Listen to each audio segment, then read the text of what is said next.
one way to get some points back.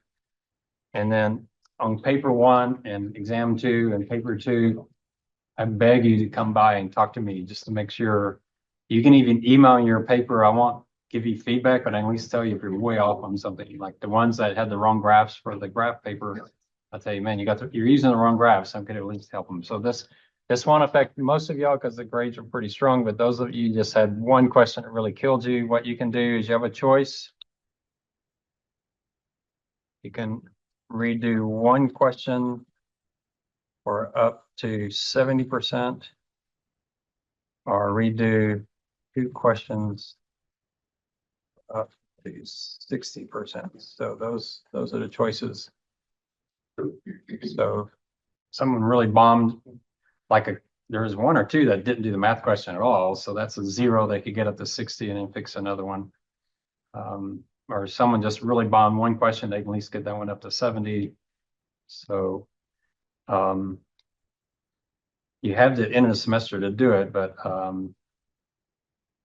submit it on Canvas, and you probably want to let me know that you've done it, because I'm going to be I can't do a massive amount because I can't grade papers 2 or 3 times. It's just, y'all can't imagine what it's like trying to grade 4 classes. So any questions on that? So if you got above 70 on everything, there's no help for you. You're stuck with whatever you got. But so this is to help those that had 1 question that really threw them off. And those that had 2, I can't help them too much. But at least if someone really struggled in the exam, you can do this and then come talk to me. Now, the second exam doesn't have the heavy essays. The second exam is really heavy on math. So it's a lot of math. It's not really difficult math, but it's a lot of math. So it's a very different exam. So hopefully some of y'all that prefer the math. All right, no questions. Everybody's good. All right. So let's get into a few issues here. So what I want to do is delve in a little bit. Oh, and y'all got anybody tried watching the movie yet? Notice you got the exam behind you. So get to the movie. The movie is really heavy on the overdiagnosis. You'll probably get most of that section from the movie. But here's one on the overdiagnosis, which is C-sections. There's a couple of articles on this. So if you look at the overdiagnosis, so cesarean section is something that should be done in about 15% of the cases to protect the mother, protect the child. But there's been a large increase in number of C-sections. And especially in Latin America, I don't know what's going on in Latin America, but in Latin America, it's 10 times more frequent. It's like 44% of the births. Whereas in Central Africa and West Africa, it's only 4% of the births. So if the norm should be 15%, 44% means way too many are being done. 4% means too few. There's a great chart in here that explains that. In the US, it's 32%. We're way too high in the US. So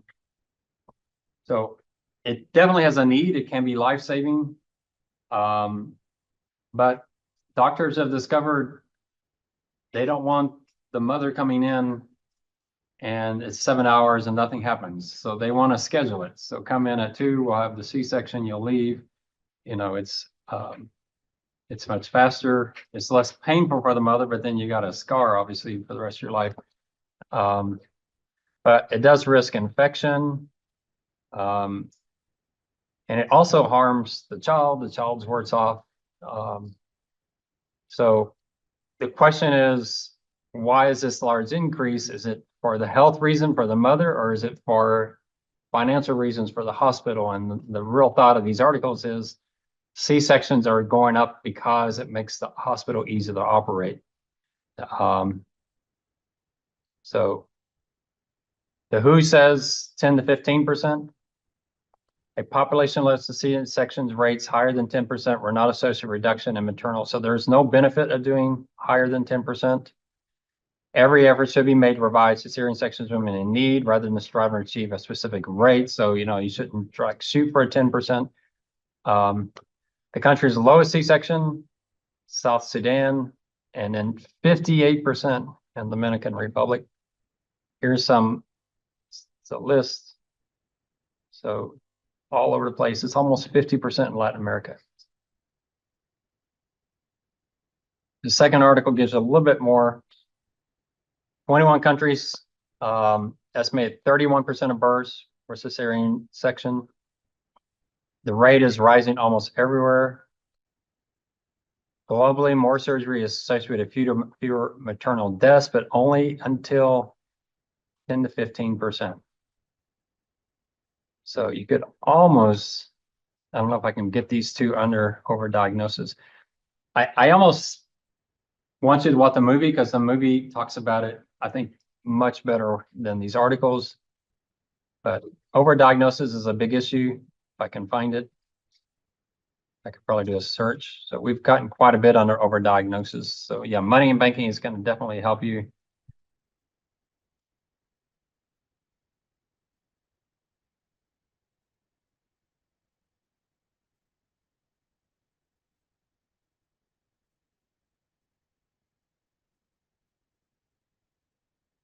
So up to about 10 to 15%, somewhere in that range. Cesarean sections are saving people's lives. I don't know what it is between saving the mother versus saving the child, but probably primarily saving the mother. I don't know. I don't have to break in any of these.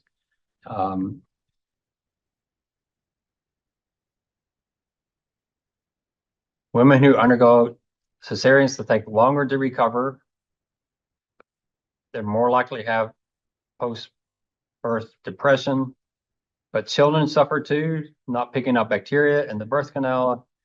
Found that 2 million children born in Denmark, the 14% born with cesarean section are more likely to suffer from asthma, arthritis, and bowel inflammation. Y'all know, there's certain things, there's big debates about this. There's certain childhood ailments that have been just taken, whether it's asthma, there's a child we're helping in Costa Rica. She has childhood arthritis. Really slowed her down. We found a medication that works for her. She has to go to the hospital, has to go to the doctor every Friday for a shot. Sweet little girl. But yeah, these are rising. Autism, there's things going on. What is it? There's a lot of debates on that.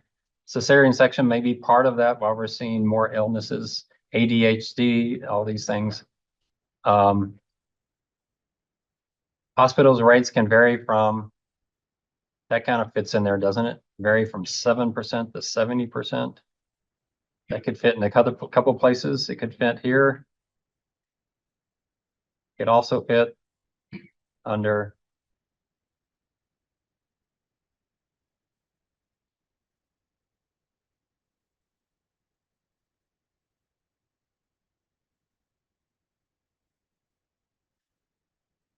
I don't see it, but there's one we're talking about. There's a big difference between hospitals. We're going to talk about American lifestyles here. Here, inconsistent quality city to city could certainly fit there.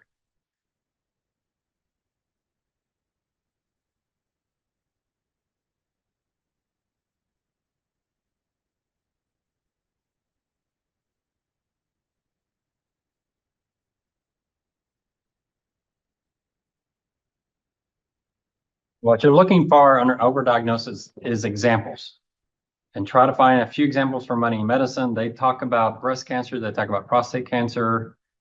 They talk about births, cesarean section. And I think there's one or two others that they talk on. So try to pull some from that. John's write-up on the movie should help you as well. Hospitals, they like it. A natural birth can take forever. Some charge patients who standby fees while they're waiting for them to give birth. Doctors are wary of malpractice suits, so you could put this under the malpractice section if you wanted to. Why are cesarean sections going up? Because there's probably fewer lawsuits. A baby doctor is probably one of the most heavily sued there is, and they can never rest because they can be sued for the next 15, 20, 30 years. anything that happens to this kid next 30 years, they're going to say, oh, wait, the doctor did something. So they're heavily sued people. The cesarean section can cut that back down some, so there's fewer complications. But that should apply to the 10 to 15%, shouldn't apply to everyone. Here's a good graph that shows you as the percentage gets higher, you have fewer deaths. So you have number of deaths going right to left. As you increase cesarean sections, you can see the death rate goes down, but then once you get up to about the 15%, it just goes sideways. And there is no benefit. That's a good chart. It's a little dated, but a good chart.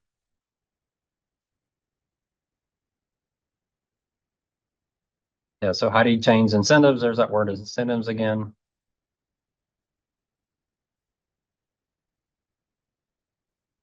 All right, let's talk a little bit about pharmaceuticals.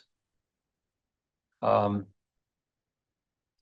not sure where this fits in. We'll have to just think through it. But why do Americans pay so much for pharmaceuticals relative to the rest of the world? This hit the news not too long ago. This EpiPen rose from $600, to $600 from $100. Both Clinton and Trump were trying to put tighter controls on drugs, and then obviously Biden got it into the law, something you could talk about in your extra. So far the government has done little until Biden had this last bill, and I'd be really curious if that's the thing you want to research, how well has that bill actually worked. So it says it's illegal for Medicare to negotiate. That's been changed with the law that Biden got passed. But we spend 44% more per person on drugs. The most egregious was the guy who bought the HIV drug, and he boosted the price by over 5,000%. He didn't fare very well at the end of that. He was pretty well beat up by everybody. In the field of patented medicine, the industry points to the billions of dollars that are required to develop new treatments, but many question whether drugs' profit margins, which exceed those of other industries, need to be as high as they are. So that's the dilemma. They say, hey, we got to make all this money because we're investing billions to develop these drugs. But how do you control that in a competitive way that they're not just taking advantage of us, especially given that Medicare is paying for most of this? Private insurers, pharmaceutical companies are old hands at resisting high drug prices. They use copay schemes and other incentives to push patients toward cheaper medicines. They refuse to pay for some drugs. Reform will come. We propose strongly will be opposed by our pharmaceutical industry, but they got the bill through. Anytime you get a bill through like that, it's really interesting to look how it's worked, because the pharmaceutical industry, just because they lose in Congress and a bill gets passed, doesn't mean they can't thwart the bill later. And they have some pretty powerful forces. Even if they drag things in the courts for hundreds of years, nothing ever happens. All right, I want to put this one. Say I'm not sure where that goes, but pharmaceuticals being more expensive in the U.S. is an issue. This one I would put under fraud. Why is there such a problem with opioids in the United States? Well, part of it could be that doctors are being paid to prescribe it. Opioid manufacturers are paying physicians huge sums of money, and the more they prescribe, I think that one thing fits under fraud pretty easily. If I can find fraud. Here we go, fraud and waste in the system.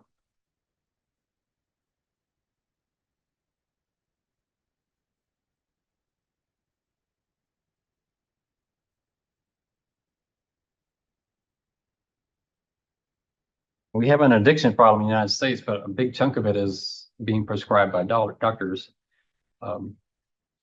Paid hundreds of dollars, hundreds of doctors across the country, six-figure sums for speaking, consulting, other services, consulting, paid over $25,000. Physicians who prescribed particularly large amounts got paid more.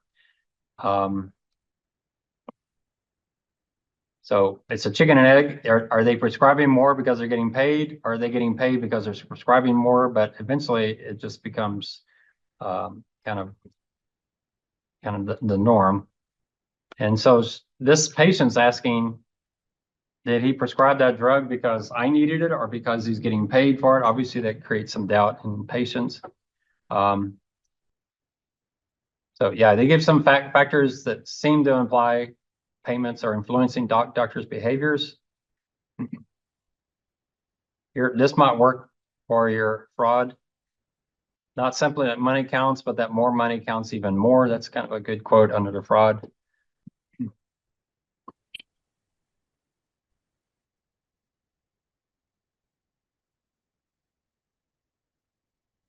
Yeah, it's fees for speaking, training, education, and consulting.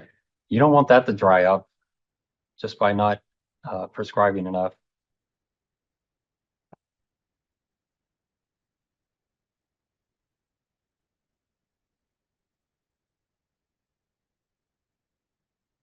Well, there's a fraud. According to our investigation, this particular doctor used a combination of tactics such as falsifying medical records, misleading insurance companies, providing kickback to doctors in league with the company or this company. We'll see later. There's the book I want to read. There are doctors actually operating on people that don't have cancer just so they can charge Medicare for the cancer treatment. So there's some pretty serious fraud going on here. That's illegal, and obviously they go to jail. But you're seeing definitely some fraud. So one thing to think about on the fraud is why is fraud so lucrative here is because Medicare is paying out so much money and they're doing it so fast. We'll see that later. We'll look at it. Medicare's volume of payments is so massive, it's practically impossible for them to manage it. Maybe someone could write an AI program or something, but they're paying so many payments that each individual Medicare worker can't possibly scrutinize every payment. And that encourages the fraud because there's so much money. Yeah, so the doctor should be doing what's in the best interest of the patient. You could use this as a quote to finalize up the fraud section if you like. Every recommendation a physician makes should be in the best interest of the patient and not being influenced by the financial interests of the doctor.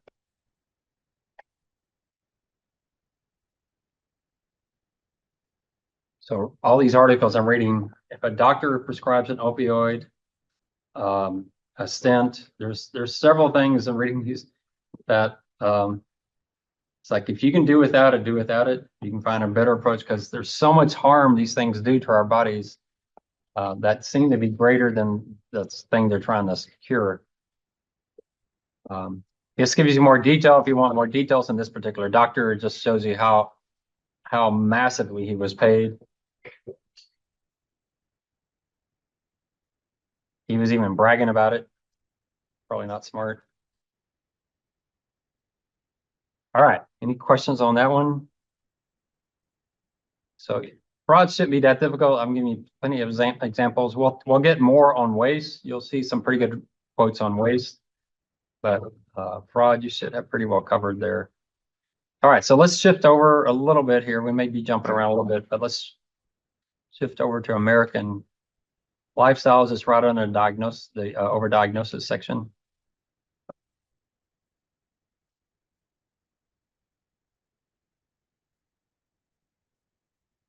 This is the part I've been educating myself a lot because I'm getting old.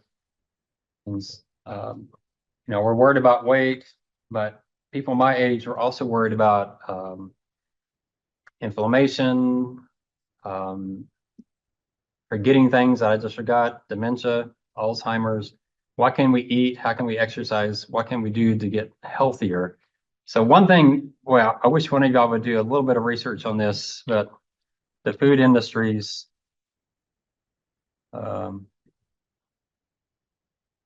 culpability, I don't know how to spell that. Culpability, is that how you spell it? Y'all know what that word means? Blame, liability, guilt. So much of what I'm seeing is the food industry is a huge part of this. Not only that, but the food industry and their involvement with the government and essentially getting what they want done by paying off government. There seems to be a conspiracy here, whether it's heavily processed food. So one thing, all these things I've been watching, and I'm looking at labels for the first time, and you see something that says free, sugar free, and then you look at it and it's got all this fructose in it. You're going, okay, well, wait, what is all of that? Heavy processing. So I don't know if y'all getting these videos I'm getting. It's amazing to me. It sounds like they finally have solved the problem of weight and how to fix it. And all of my friends have discovered it, and they're all like, this is amazing. We've never seen this before. I think it's actually true this time. I think in the past we had like the Atkins diet, and we have all these other diets that didn't work. But what they're saying today seems so accurate. I don't know if y'all seen these videos. It's pretty impressive. And people are having just not just the weight issue, but joints are coming back. I mean, just massive. One friend started doing it. These articles were saying she was in a wheelchair and got out of the wheelchair and now is just walking normally. I mean, it's just amazing. But a lot of it is the food industry. It's sugar, it's processed foods, it's fructose. We eat too often. That's the other thing I've changed. I don't know if I've gotten into this intermittent fasting, but it's huge. It's amazing what it does to the body. And the biggest part of this is insulin. So if anyone will ride on that, I think it's fascinating. If you haven't got into it, you'll get addicted if you did, because it's amazing what people are saying. Have any of y'all been seeing these videos? But it's huge. You want some of them, I'll send them to you. It's pretty amazing. There's one book in particular I read that I've radically changed my diet, and weight wasn't an issue for me, but eating too much was. So I was eating over 18 hours and fasting for 6. And they say you got to switch that. So you eat over 8 hours and you fast over 16 hours. And if you do that, it drops your insulin later. And they say insulin is the entire driver of what's killing Americans, what's giving us dementia, Alzheimer's, all these other things. I mean, it's pretty amazing. I'm excited. I've never seen like that. If this is true, this last one that's been coming on, I've been seeing, man, just people from all over the health industry saying this very, very similar things. If it's true, the food industry is in a lot of trouble, because this is about 85% of what they produce. It's just heavy processed food. I don't know if y'all heard the idea that you go to the grocery store and you only shop on the outside. You don't shop in the inside, because 85% of the inside is all processed food. The outside's the meats and the produce. I can't do that because I got to go get my dark chocolate. But I mean, it is amazing. We'll see. I've been on this trying this for a few months. But there is an argument that we've done this to ourselves. And we do have an issue with this more than other countries. And I don't know if you've seen the videos of comparing ingredients of the exact same product in the United States versus Canada. And it's amazing how much extra stuff we put in to our foods. So I've been experimenting with them, and it's to me, it's absolutely amazing. So that's a big part of it. Here is, how can you take this?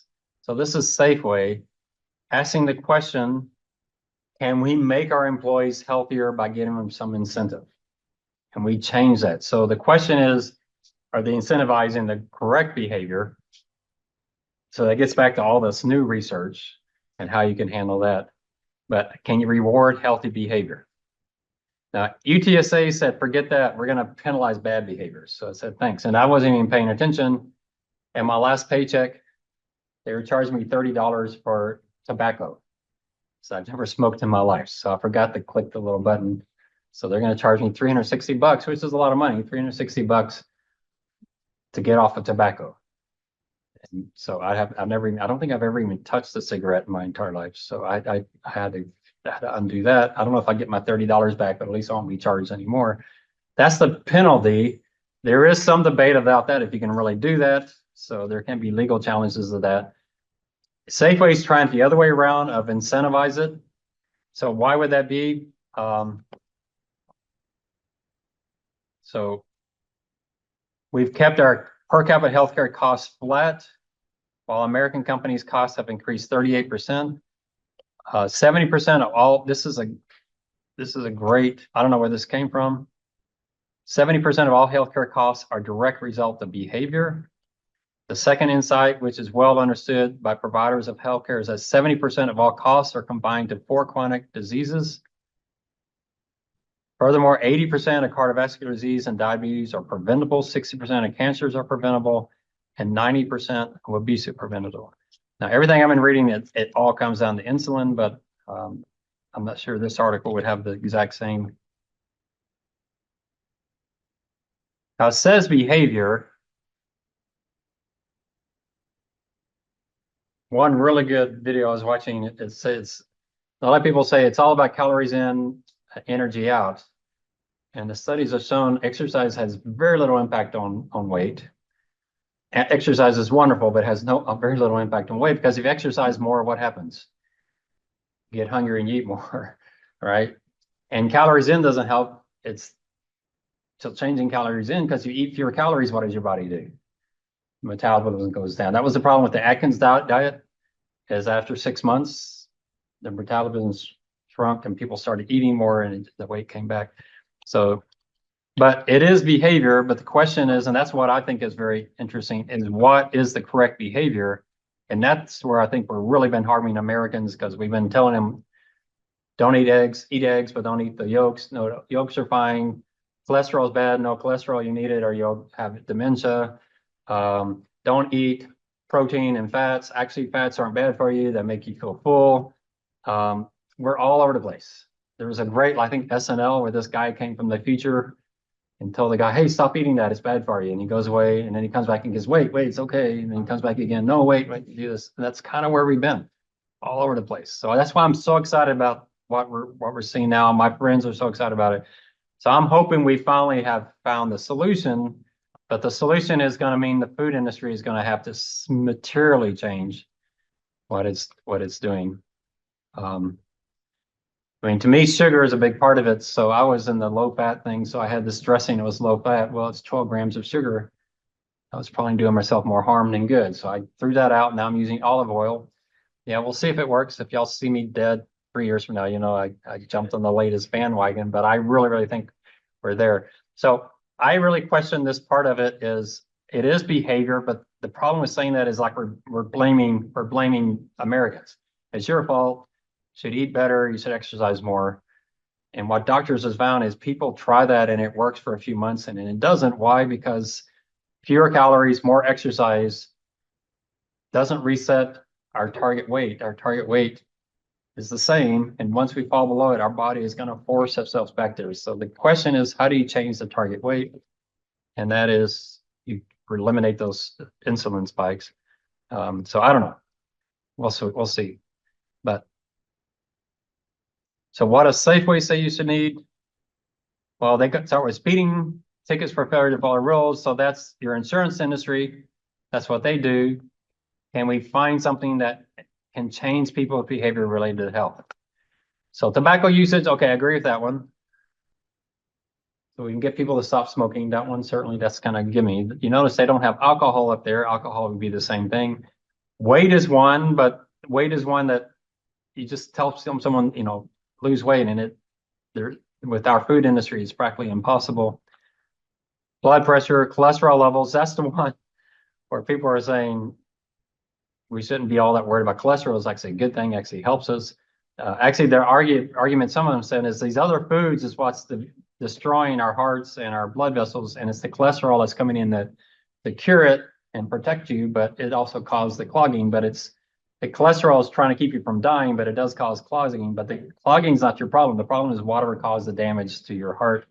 So some of this is changing. So Safeway may be getting their employees to do things that may actually be harmful to them. So the employees are tested on that. And if they do well, they get discounts. The opposite of UTSA. UTSA is penalizing you. Now, what USAA did is they went to their vending machines and they charged unhealthy food more than healthy food. But then what's a healthy food? So guess what's the healthy food USA had? How about Diet Coke? Is that a healthy food? Yes. For USA, they said yes. What about today? What does it do? Causes insulin spike. Why? Because your tongue tastes sweet. your body still reacts. You don't have the calories, your body still reacts. What does it do? It raises your target weight. Your body says, I got to get up there. So I've gotten completely off of diet drinks. The studies on that, but back then it was healthy. Cheerios, bran flakes, all these kind of things were healthy. What's the problem with them? Heavy, heavy in sugar. So you can see what a lot of farms are doing during my time at USAA was assuming there's only one thing you got to do, or two things: lower fat, lower cholesterol. Now we're saying that's the exact opposite. That fat's actually good for you. It reduces your desire to eat. It slows down metabolism of, slows down the insulin push for sugars. So who knows? But I'm sticking with this new one until I get convinced otherwise. So you could argue they're actually pushing their employees into an impossible. They're going to lose weight for a few months and then they're going to go right back where they were. They're going to feel like failures. It's going to be frustrating for them. So, but they get to reduce their premiums by $780, $1,500 for a family. They fail any tests, they can be tested again in 12 months. If they pass or have made appropriate progress on something like obesity, the company provides a refund. There's been study after study after study after study that diets just don't work. It really actually messes up the body. So it's not calories, it's what kind of food we're eating and how often we're eating. And it's funny, during my lifetime, the argument was eat more often. Then your body doesn't go into starvation mode and try to eat back. But now we're seeing the exact opposite, because if we fast for 16 hours and eat over 8 hours, our insulin level doesn't spike. And especially thing they say is insulin resistance. That's the big thing right now in the studies. How do you avoid insulin resistance? And intermittent fasting is really key. Now, it's tough for me because I get up at 4 o'clock to go bike riding. I'm starving, but I don't eat breakfast. And then I eat, when I get home, I eat breakfast and lunch all together because I get home at 9:30 and I'm starving because I got up at 4. And then I eat lunch at dinner at 4. And then when I get home, then I'm going to be starving. But they're exactly right. You're starving for a little while and then a little while and then it goes away. My concern was my bike riding, but I was going to notice a lack of energy, but I'm still setting personal best even without breakfast. But so we'll see. I'm sticking with it. Y'all can have your own. Some of y'all have different views on that. But here's my question: can incentives work for health? So here's my argument. We only get one body. We don't get a second body. It's the only body you get for your entire life. In my opinion, shouldn't health be its own adequate incentive? Shouldn't that be enough? Right? And I think the problem is getting your body healthy takes years versus one bad day of eating is only one day, doesn't count. So there's that discipline that's tough. And then you got the food industry out there trying to addict you to certain things. That's where corn syrups and those kind of things come in that are really very addictive. Sodas, sugar sodas, they just make us crave to eat more and more, even though they don't really add nutrition to the body. But I would ask, isn't that enough? Will paying someone money be enough to induce healthy living? So my argument is, I think people have enough incentive without the money. Money's kind of nice, but I don't think that's going to push someone who says, you know what, I don't want to exercise. I don't really care if I die at 50. I want to smoke. Don't want to do any exercise. Oh, you're going to pay me $500? Okay, now I'm with it. To me, is people should want to live, want to be healthy, want to be there for their kids and our grandkids. But it's not lack of discipline, or like I think it really is the food industry and just the way we're overcoming obstacles that are practically impossible. Have y'all seen studies on how much sugar our kids are eating? I mean, it's pretty amazing. It's pretty shocking. Cereal, breakfasts, sodas. It's just crazy. Fast foods. So part of the challenge for me is I want to do this new approach, but I walk into HEB and most of the aisles are off limits to me now. So we need the food industry to change. How do you get the food industry to change? And incentives change the food industry. Absolutely. So that might be the better approach rather than trying to give someone $500. Say, hey, if you'll be healthy so you can live longer, we'll give you $500. It's like, well, that's kind of insulting. You're kind of implying I care so little about myself that, $500 is all I want. It just doesn't make sense. But the food industry, you could certainly change that incentive. All right, so let's look at what Safeway. We are constrained by law, so they want to do more of this. We reward plan members $312 per year for not using tobacco, but it actually costs the company $1,400. Now, tobacco, I could see on tobacco maybe an incentive, although I think most people would like to stop smoking. But it is expensive. Tobacco cessation programs. There's a kid in Costa Rica who is a chain smoker, and I told him I'll pay for the treatment if you get off with cigarettes. Otherwise, you owe me money. I don't know if he ever got off, so I probably lost that money, and he probably never got off. But it was like I was shocked. I went to HEB to buy those things. I was shocked how expensive that is, especially for some poor kid in the jungles of Costa Rica. He couldn't have afforded. So it's expensive. $312 is not going to be enough to get them through that program. But possibly that will help. I mean, get them started or something. But tobacco smoking is definitely it. Not to pick on anyone here who smokes, but boy, it's getting tougher and tougher to smoke. USAA, they started off, it was pretty hilarious. They started off saying you could smoke, but only in designated areas. What a disaster that was, because it was a few break rooms, and boy, you walk by them and it was just, you have 50 people all smoking in this one area. It was like you had to walk on the other side. You could walk in there without a cigarette and you would have gotten just as much smoke.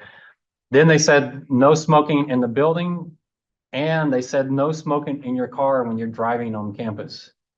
So we had a CFO who was a chain smoker. He kept getting up, getting in his car, driving off campus to smoke and coming back. So it's incredibly inefficient of his time. He wasn't going to stop smoking. He was a chain smoker his whole life. So I don't know, but smoking, I don't think your generation is heavy smokers, but y'all are vapors, right? So we don't really know the health consequences of vaping yet. It's probably not good, but it's probably not as bad as tobacco, but there is a big debate.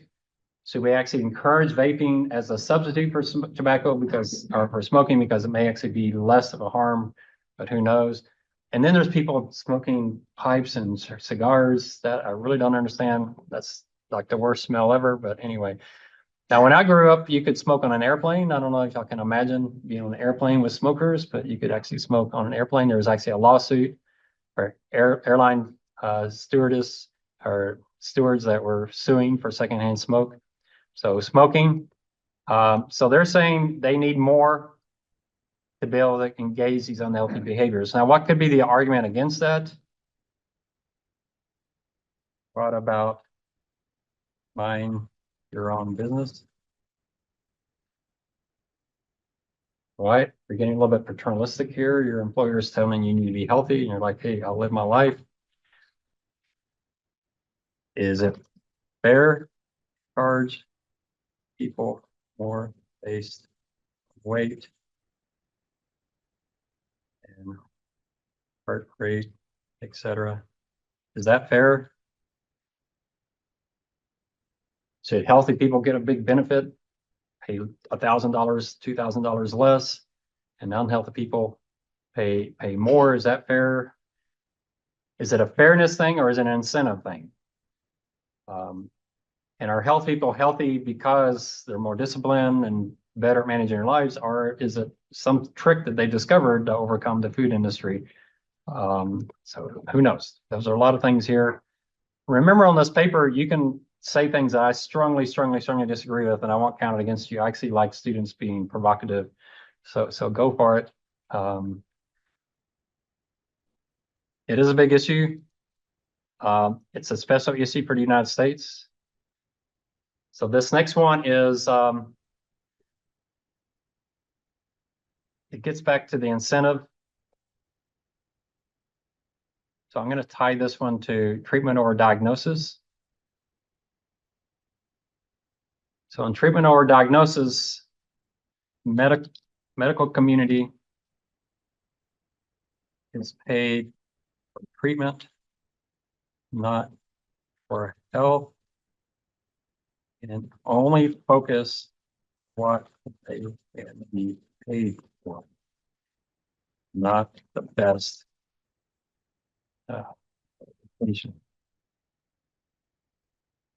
And we're going to talk about this with Michael Porter. Can we change that? So these stents are statins. Statins is a good example of statins. People are taking statins because they have high cholesterol. Now you're hearing people saying high cholesterol is really not a problem. One doctor was saying, I got a patient with cholesterol 600 and he's perfectly healthy. So the statin reduces cholesterol, but there's no evidence it reduces heart attacks and strokes. But that's what the industry has. That's what it sells. It's extremely expensive. What would be the solution? You know, the solution is a change in diet. That's much better. But so no focus on diet, eating habits, which are two different things, exercise, on pills and operations. That's what the medical community, that's how they're paid. So can we change how they are paid? So that's going to be Michael Porter. It's the whole idea of outcome-based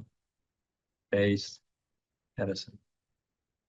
How do we pay the medical community not for treating us, but for making us well? So the benchmark is our health today, and their payment is our health a year from now. Are we healthier or are we less healthy? So exercise may be just as good as pills. Patients and doctors, pills are easier. So it's not just the doctors, it's the patients as well. There's no difference in efficacy between the exercise and drug interventions was found in respect to coronary heart disease. In other words, they perform the same in terms of reducing chance of death. So exercise may not help people lose weight. It definitely is healthy for the heart, healthy for stroke, healthy for a lot of things. With respect to stroke, exercise perform better than some drugs. With respect to heart failure, some drugs perform better than exercise, but exercise is cheaper. It does have side effects. You know, people get injured, they get sore, they have bad joints. It does have that side effect, but side effects tend to be lower than they are for pills. Exercise interventions, which are often far less intensive than you might think, can significantly reduce your chance of dying for these conditions. One thing I've read, if you got people really struggling with, man, I really want to get in shape, lose weight. Two really simple things is walk 30 minutes after you eat.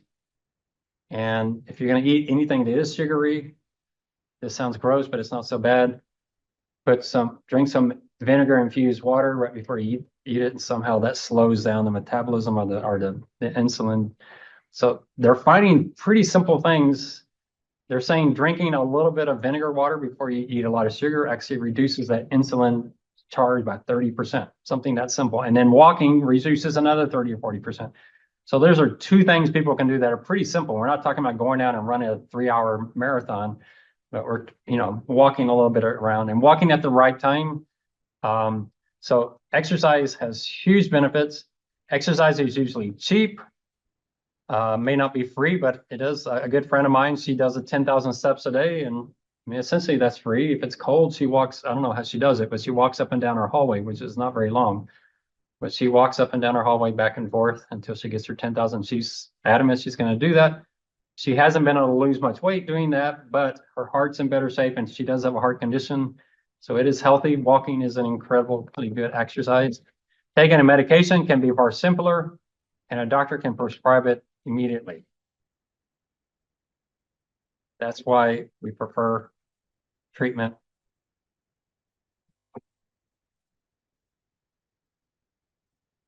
Because it's immediate, it's simpler.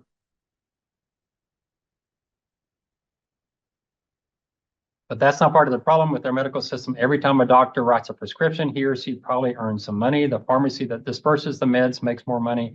And of course, the pharmaceutical company that makes the medication makes more money too. The healthcare system understands and even encourages the practice. Insurance pays for it without issue. So I want to bring up another issue down below. This is a pretty simple one. You kind of get easy credit for this, but this idea that it's really far down there. No, it's further up. It doesn't have anything under it, so it's all by itself. Okay, no. Where did it go? Ah, no. Let me find it.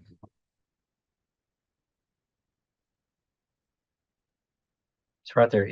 Inefficiency is encouraged. It's right before information asymmetries. Why didn't I see it before? Boy, I'm looking right at it. Oh, you went right by it.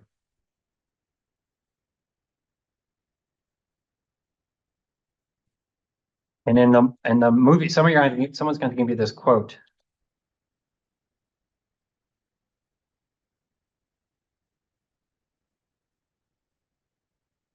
I can't remember exactly what I said. This might be exactly right though.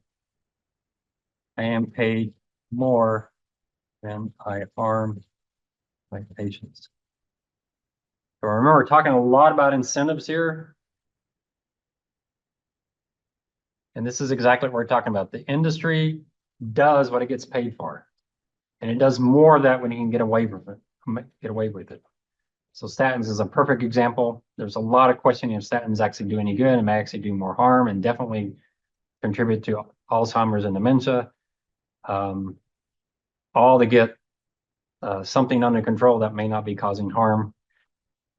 But that's exactly what he's talking about here. I'm paid more when I harm my patients. There's so many great quotes in that movie that are just really, really good. But the same healthcare system is not at all equipped to deal with lifestyle change. No one makes any money if you're more active. No one would ever think to write a prescription for a gym membership, which could easily cost less than medications. Now, think about this. Let's go back to lifestyle, if I can find it. Boy, I should have done these alphabetically, right? American lifestyle. So let me ask you a question. So let's take an insurance company. They say there's diabetes, drugs, treatment. Let's say that's $15,000 a year.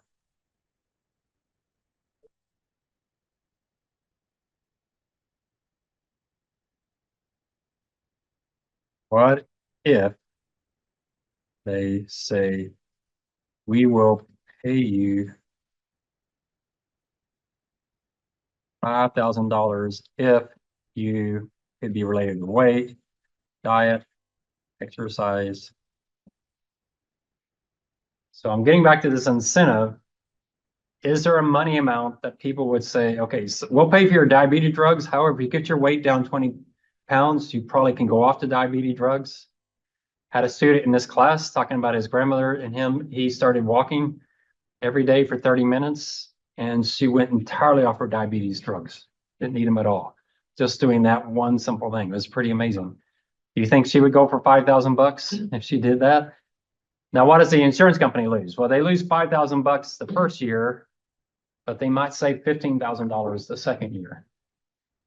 And they're not going to pay the $5,000 unless the person loses the weight. So they're not out the $5,000 unless the person does. So if the person does it, there's a good chance they'll save a lot on the diabetes treatment.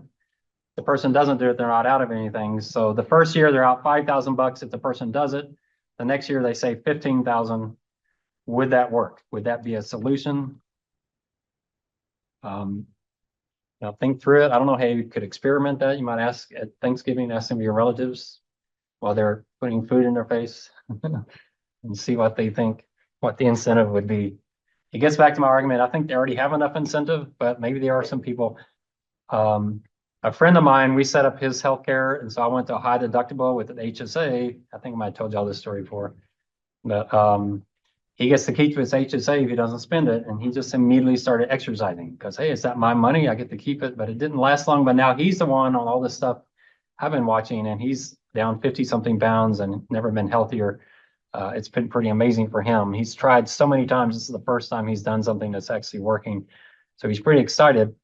So now if he has an HSA, he'll get to keep all that money because his healthcare costs, he had diverticulitis, that's completely gone away. Everything else, his last visit to the doctor is like, yeah, all that stuff wrong with you, it's all gone. But just him changing his diet and the way he exercises is pretty amazing. So you could see, so what gets me excited is these new research. It's so consistent. You're hearing it over and over again. It seems to be working quite effectively. Now the insurance company, for the first time, might actually have a recipe for success that we've never had before. It gets you really, really pumped up. Now, could the insurance industry, instead of the hospitals, could the insurance industry be part of the incentive for healthier living? That would be interesting. All right. All right. This is a big topic, which is touchy. So, hopefully I don't offend anyone. Let's go down. It's at the bottom of the problems. So end of life care. This is a huge part of the cost, not just in the US, but around the entire world. People are getting older, they're living longer. It's especially a big issue for Japan, mainly because Japanese live a lot longer than everybody else. So they have a lot of older people and their young people aren't having babies. So they have this really, really aging population. How do you take care of people when they have so many medical costs at the end of their life? First of all, we don't talk about it. This guy right here, he has a really good book out there, Being Mortal. I don't know if you're too young, but in 20 years, you need to buy this book and sit down with your parents and go through it because it's his journey with his dad who was aged and how he handled being mortal. How do you handle the end of life? I just think like Jimmy Carter is just like the perfect example of how they come to the end and handle it with great dignity and not be hooked up in a hospital. For most people, conversations about the end of life are just avoided. Young people remark in passing they'd rather be dead than go into a nursing home. And yet most of them will end up in a nursing home. They do not want to die in a hospital, and yet many of them will. They do not want to be drawn out, agonizing end. The closer that end is, the less is talked about. The result is that hard choices are made without an understanding of the consequences. More and more people spend their last hours exactly as they did not want to. I'm going to put this under end of life because I think that it hits it perfectly.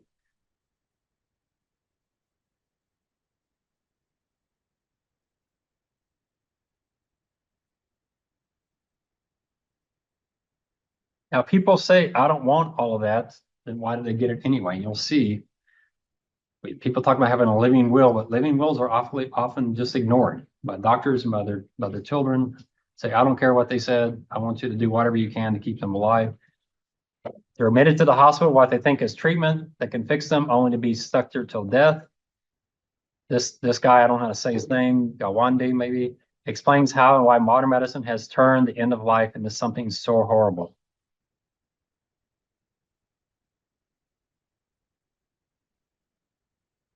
His book really does cover that well. He's a really, really good writer, even though he's a doctor.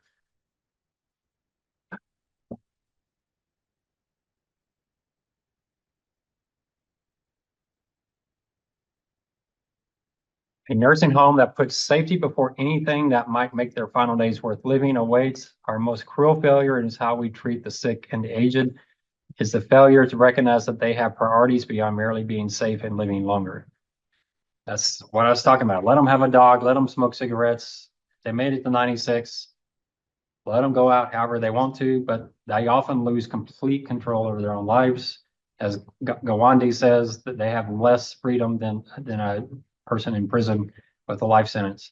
They have no choice. They're stuck in a room just like a prisoner is, but a prisoner can get up and exercise and do things, but these are saying, no, don't get up, you're going to trip, stay in your bed, you got to stay there because we don't want you getting injured and then you're going to sue us. So some of that might work in this section because I think that covers it pretty well. Many people fear that a doctor who does not do everything possible and they will die early as a result. Surprisingly, this is the perfect quote right here. I love this section. The try everything approach appears not to even offer longer life. Multiple studies have shown that patients entering hospice live at least as long as those receiving traditional care. A startling study found that patients with advanced lung cancer who saw specialist palliative care as well as receiving usual oncology treatments stopped chemotherapy sooner, entered a hospice earlier, suffered less, and lived 25% longer. We may be killing people faster by trying to keep them alive longer. Hoping for that 1 in a million solution in a hospital, which the doctors themselves know will probably not work.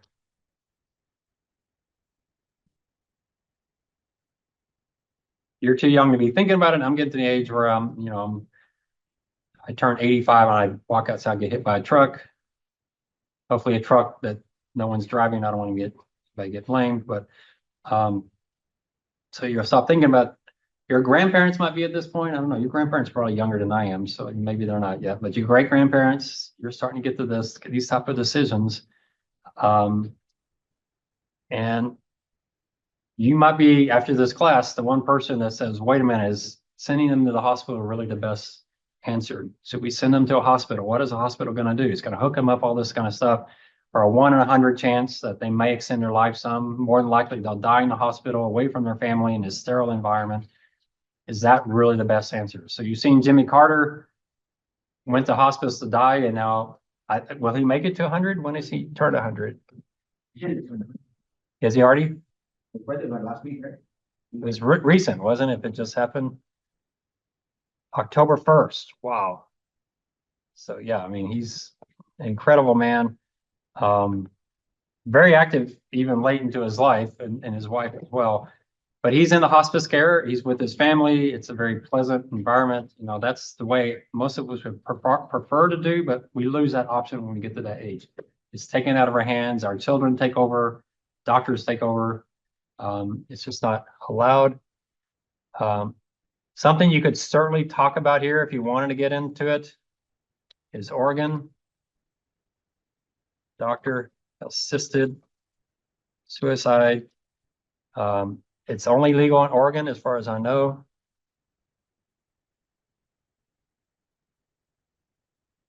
Doctor-assisted, I'll say doctor-assisted death, so I don't trigger anyone. So that could be, if you want to read up on that, there's some European countries that is legal as well. The Death with Dignity Act. Should someone in their 70s or 80s that have some disease that they know is going to kill them in 2 years, it's going to be very, very painful. It's going to be a huge cost to their family, so they have the right to have a doctor assist their final days. You could certainly cover that as your extra analysis. It'd be a pretty easy thing to research. I think California was talking about it, but I don't think they've enacted. I think Oregon's the only state that does that, but you could research that, because I know some states have talked about it. It's very controversial, obviously. Have to be at least 18 years old. How many of these are elderly people? I don't know. There are some people that are much younger with a really serious ailment that's quite painful and they want to end it. But so I'm not saying I'm pro or con. I'm just saying it is part of the discussion on this topic. So what do physicians, what do physicians say about this? Most of them absolutely refuse to have done to them what they're doing to their patients, because they know it doesn't work. Most of them say, hey, don't give me CPR. Don't give me these aggressive treatments. Most physicians would choose do not resuscitate or no code status for themselves when they are terminally ill, yet they tend to pursue aggressive life-prolonging treatments for patients facing the same prognosis. I'm going to put that under end of life, because that's end of life is not just the elderly, although that's the majority of it. It can be anyone at any age that has a serious ailment.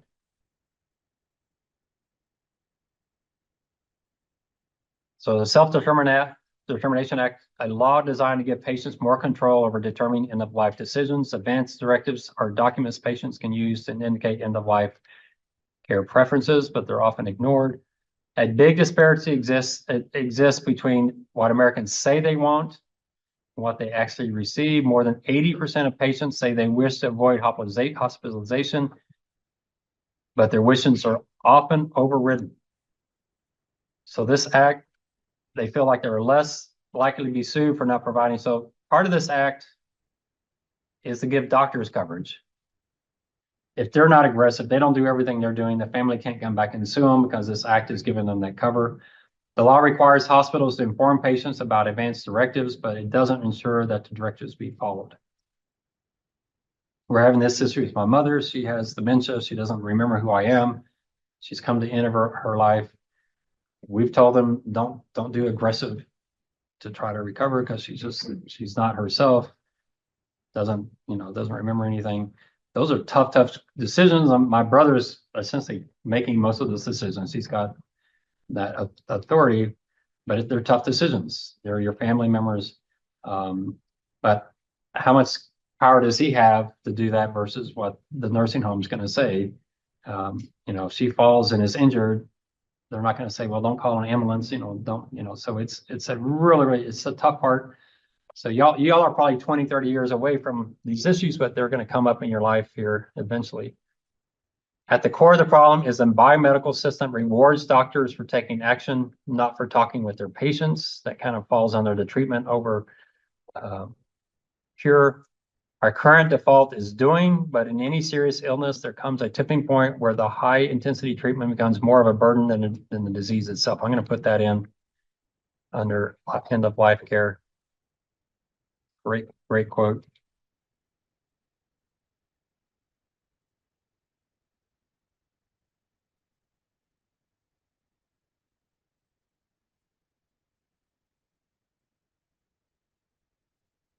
We don't train doctors to talk or reward them for talking.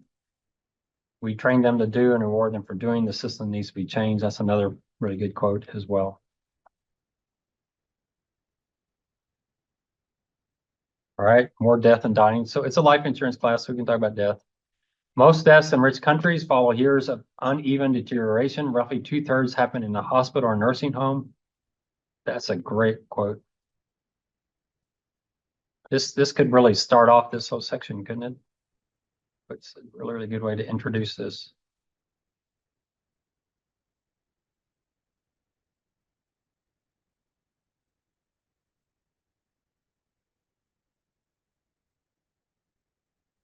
They often come after a crescendo of desperate treatment. Nearly a third of Americans who die after 65 will have spent time in intensive care unit in their final 3 months of life. After a fifth undergoes surgery in their last month. Obviously, you think the surgery probably killed them, but in a lot of cases, the surgery had very low probability of being successful, and they still went through the surgery. I mean, that's a good example of a 90-something, and you'll see these examples, a 90-something-year-old man getting prostate cancer surgery.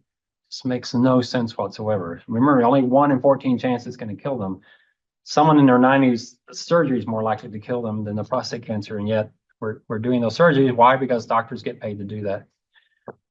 They experience more pain, stress, depression than similar patients who died in hospice. Families are more likely to argue with doctors and each other, to suffer post-traumatic stress disorder, and feel prolonged grief. Most important, these medicalized deaths do not seem to be what people want. Most people in good health hope that when the time comes, they'll die at home. Few, when asked about their hopes for their final days, say that their priority is live as long as possible. Rather, they want to die free from pain, at peace. Yeah, that's not a bad quote. Do y'all agree with that? I mean, if you had to make an irrevocable decision today, what do you think you would decide today? If you couldn't change it and you get to be 95, would you say hospice or hospital? What would you decide? I mean, well, I mean, I won't make you vote, but what's the concern? Anybody want to argue hospital? Hysterics, bright lights, a lot of noise. Your family can only come during visiting hours. I don't know. I would rather have the hospice, have my Mahler Symphony going full blast. I'm going to die to Mahler Ninth Symphony. It's the greatest symphony ever written in the history of music. And the very last part of it is just, you also listen to it. It's the quietest symphony ever written. In fact, I attended a really famous concert where they were playing the Mahler Ninth, and it's so quiet at the end. Some guy's cell phone started going off, and they had to stop the concert and kick him out because the conductor's like, I can't have that going on. But it's Mahler's death, and he's writing it in music. And the very last two notes is his final exhale. It's an incredibly emotional piece. If you watch it and practice, at the end of the piece, no one claps. I've seen as long as like 5 minutes. People are just sitting there, just spellbound. So that's how I'm going to die. So y'all now know, just put Mahler Ninth on, and I'm going to try my best to time my last breath to that last two notes. If not, someone can just hit me over the head and be done with it. All right. Too often patients receive drastic treatment in spite of their wishes by default when doctors do everything possible they have been trained to do without talking to the patients. So the system's set up to actually violate the patient's desires. So this newspaper has called, so The Economist wants the legalization of doctor-assisted dying so that the mentally fit, terminally ill patient can be helped. More palliative care is needed. That's the hospice side. This neglected branch of medicine deals with the relief of pain and other symptoms such as breathlessness, as well as counseling for the terminally ill. Suggests it encourages more early conversation, reduces suffering. Much care for the chronically ill needs to move out of hospitals altogether. That would mean some healthcare funding being diverted to social support. Financial incentives for doctors and hospitals need to change. So remember, on the end of life, it's both a problem and a solution. So look for some of these quotes. This article is just full of great quotes. So when you go down to the solutions,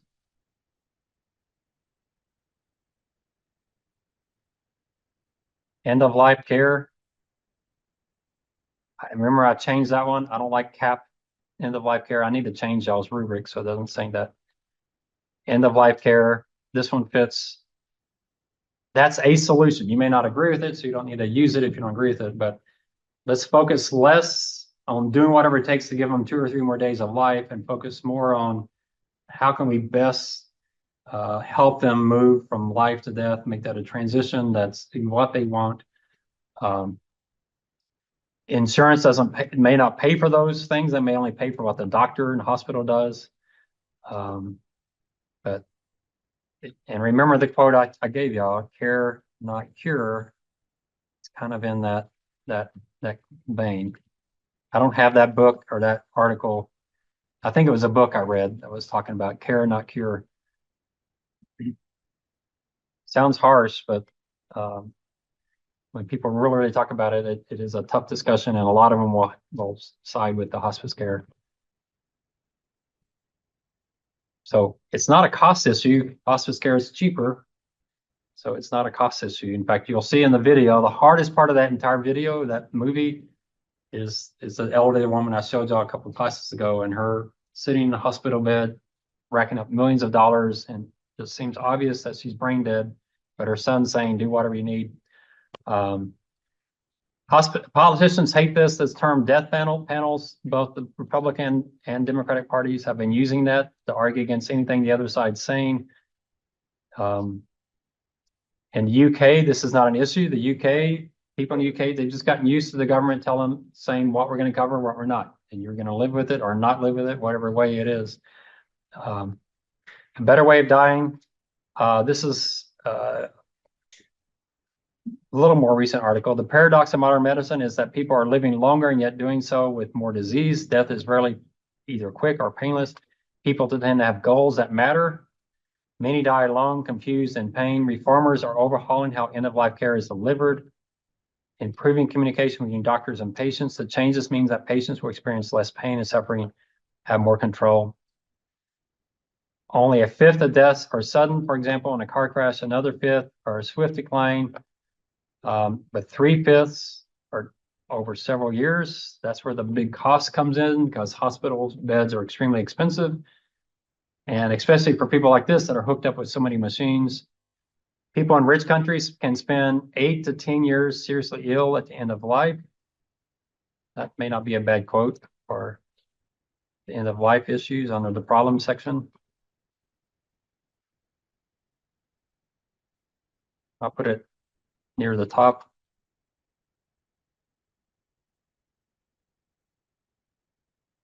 Eight to 10 years, seriously ill.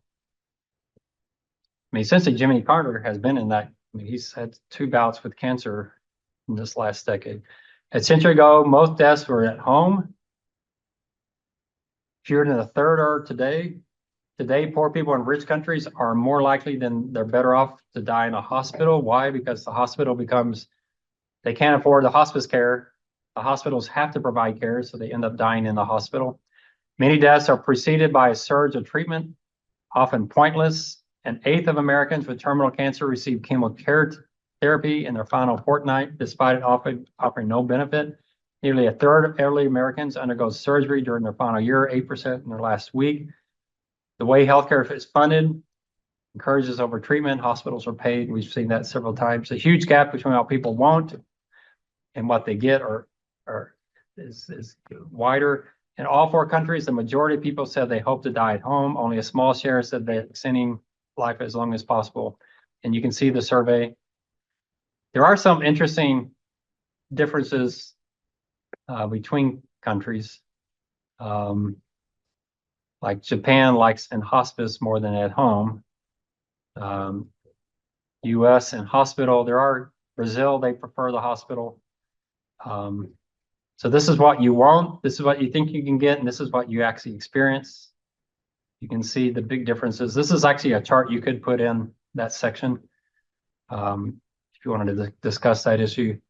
I don't know where somewhere else means or other. I don't know the difference between somewhere else and other. So sometime in the next 30, 40 years, you're going to be having this discussion with your parents, and your parents are now having this discussion, or will start having this discussion with your grandparents and great-grandparents. Between 12 and 24% of those who have lost someone close to them said that the patient's wishes had not been carried out. Doctors commonly overestimate. That's the other problem is doctors, either they're lying or they overly have too much confidence in their abilities. And they tell someone, oh, you could live another 5 years when probably 3 months is the right side. And plus you want to be, encouraging and optimistic. In my risk management class last semester, I talked about that great Tolstoy book, The Death of Ivan Ilyich. And that was his doctor telling, oh, there's hope. Yeah, just wait, even though everybody knew he was dying. Why? Because people want to be optimistic and encouraging, but it does more harm in the medical community. When patients with advanced cancer are given hospice care alongside standard treatment, and the group receiving hospice care had lower rates of depression, and all but one study, patients in those groups were less likely to report pain. So you could certainly, under the solution, talk about hospice care being maybe the go-to. Think about Medicare, maybe Medicare, and this is the guy who said care, not cure. That was actually a solution. Medicare says, no, we're not providing surgeries for anyone over the age of 80. We'll provide hospice care, but we're not providing surgeries. Sounds pretty harsh, but in the UK, that's the way they do things. In 3 trials, the patients receiving hospice care lived longer, even though the quantity of conventional treatment they opted to receive was lower. So again, you're seeing it again. This is a more recent article. I don't remember what year. I think this was a 2017 one.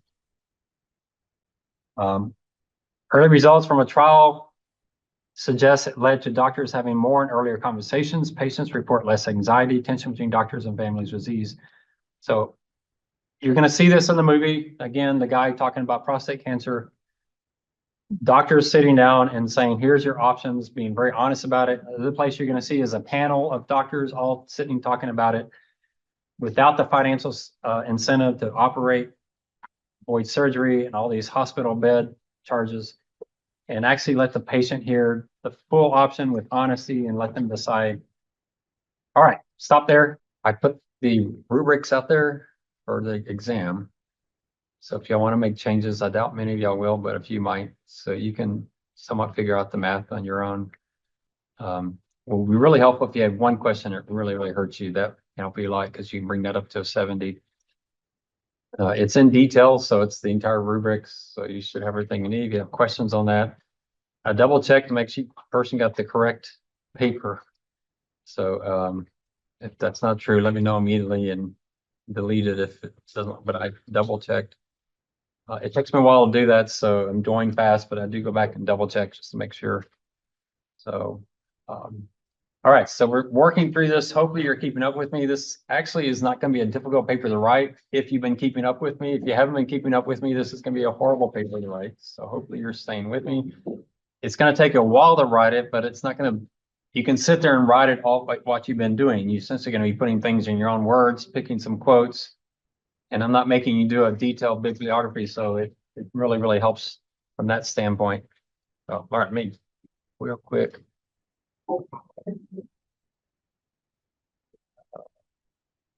So health, Christian. All right. But you do have, a few points on stuff you want to research. I wanted to show you this. This video came up. We were talking about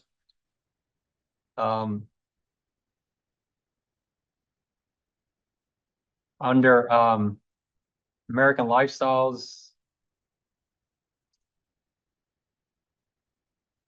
wherever that was. I don't know if I can find right here.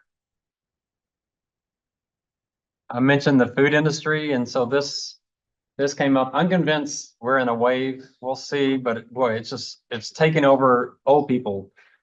It eventually come down to your generation, but it's taking over the world. I can't see how this isn't going to be disastrous for the food industry. But let me show you this so you can see somewhat of my take on how the food industry. So people seem to blame Americans, like it's Americans' fault, and yet it wasn't a problem before 1970. So the Americans just started eating more and exercising less just overnight. But he's like, you know what? I just don't feel like it. Or did something else change? It doesn't make sense that an entire population would say, people say, well, we got cars, we got computers, got TV, but let's look at the industry's take on this.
So y'all don't even know Dr. Phil, right? He's before your time.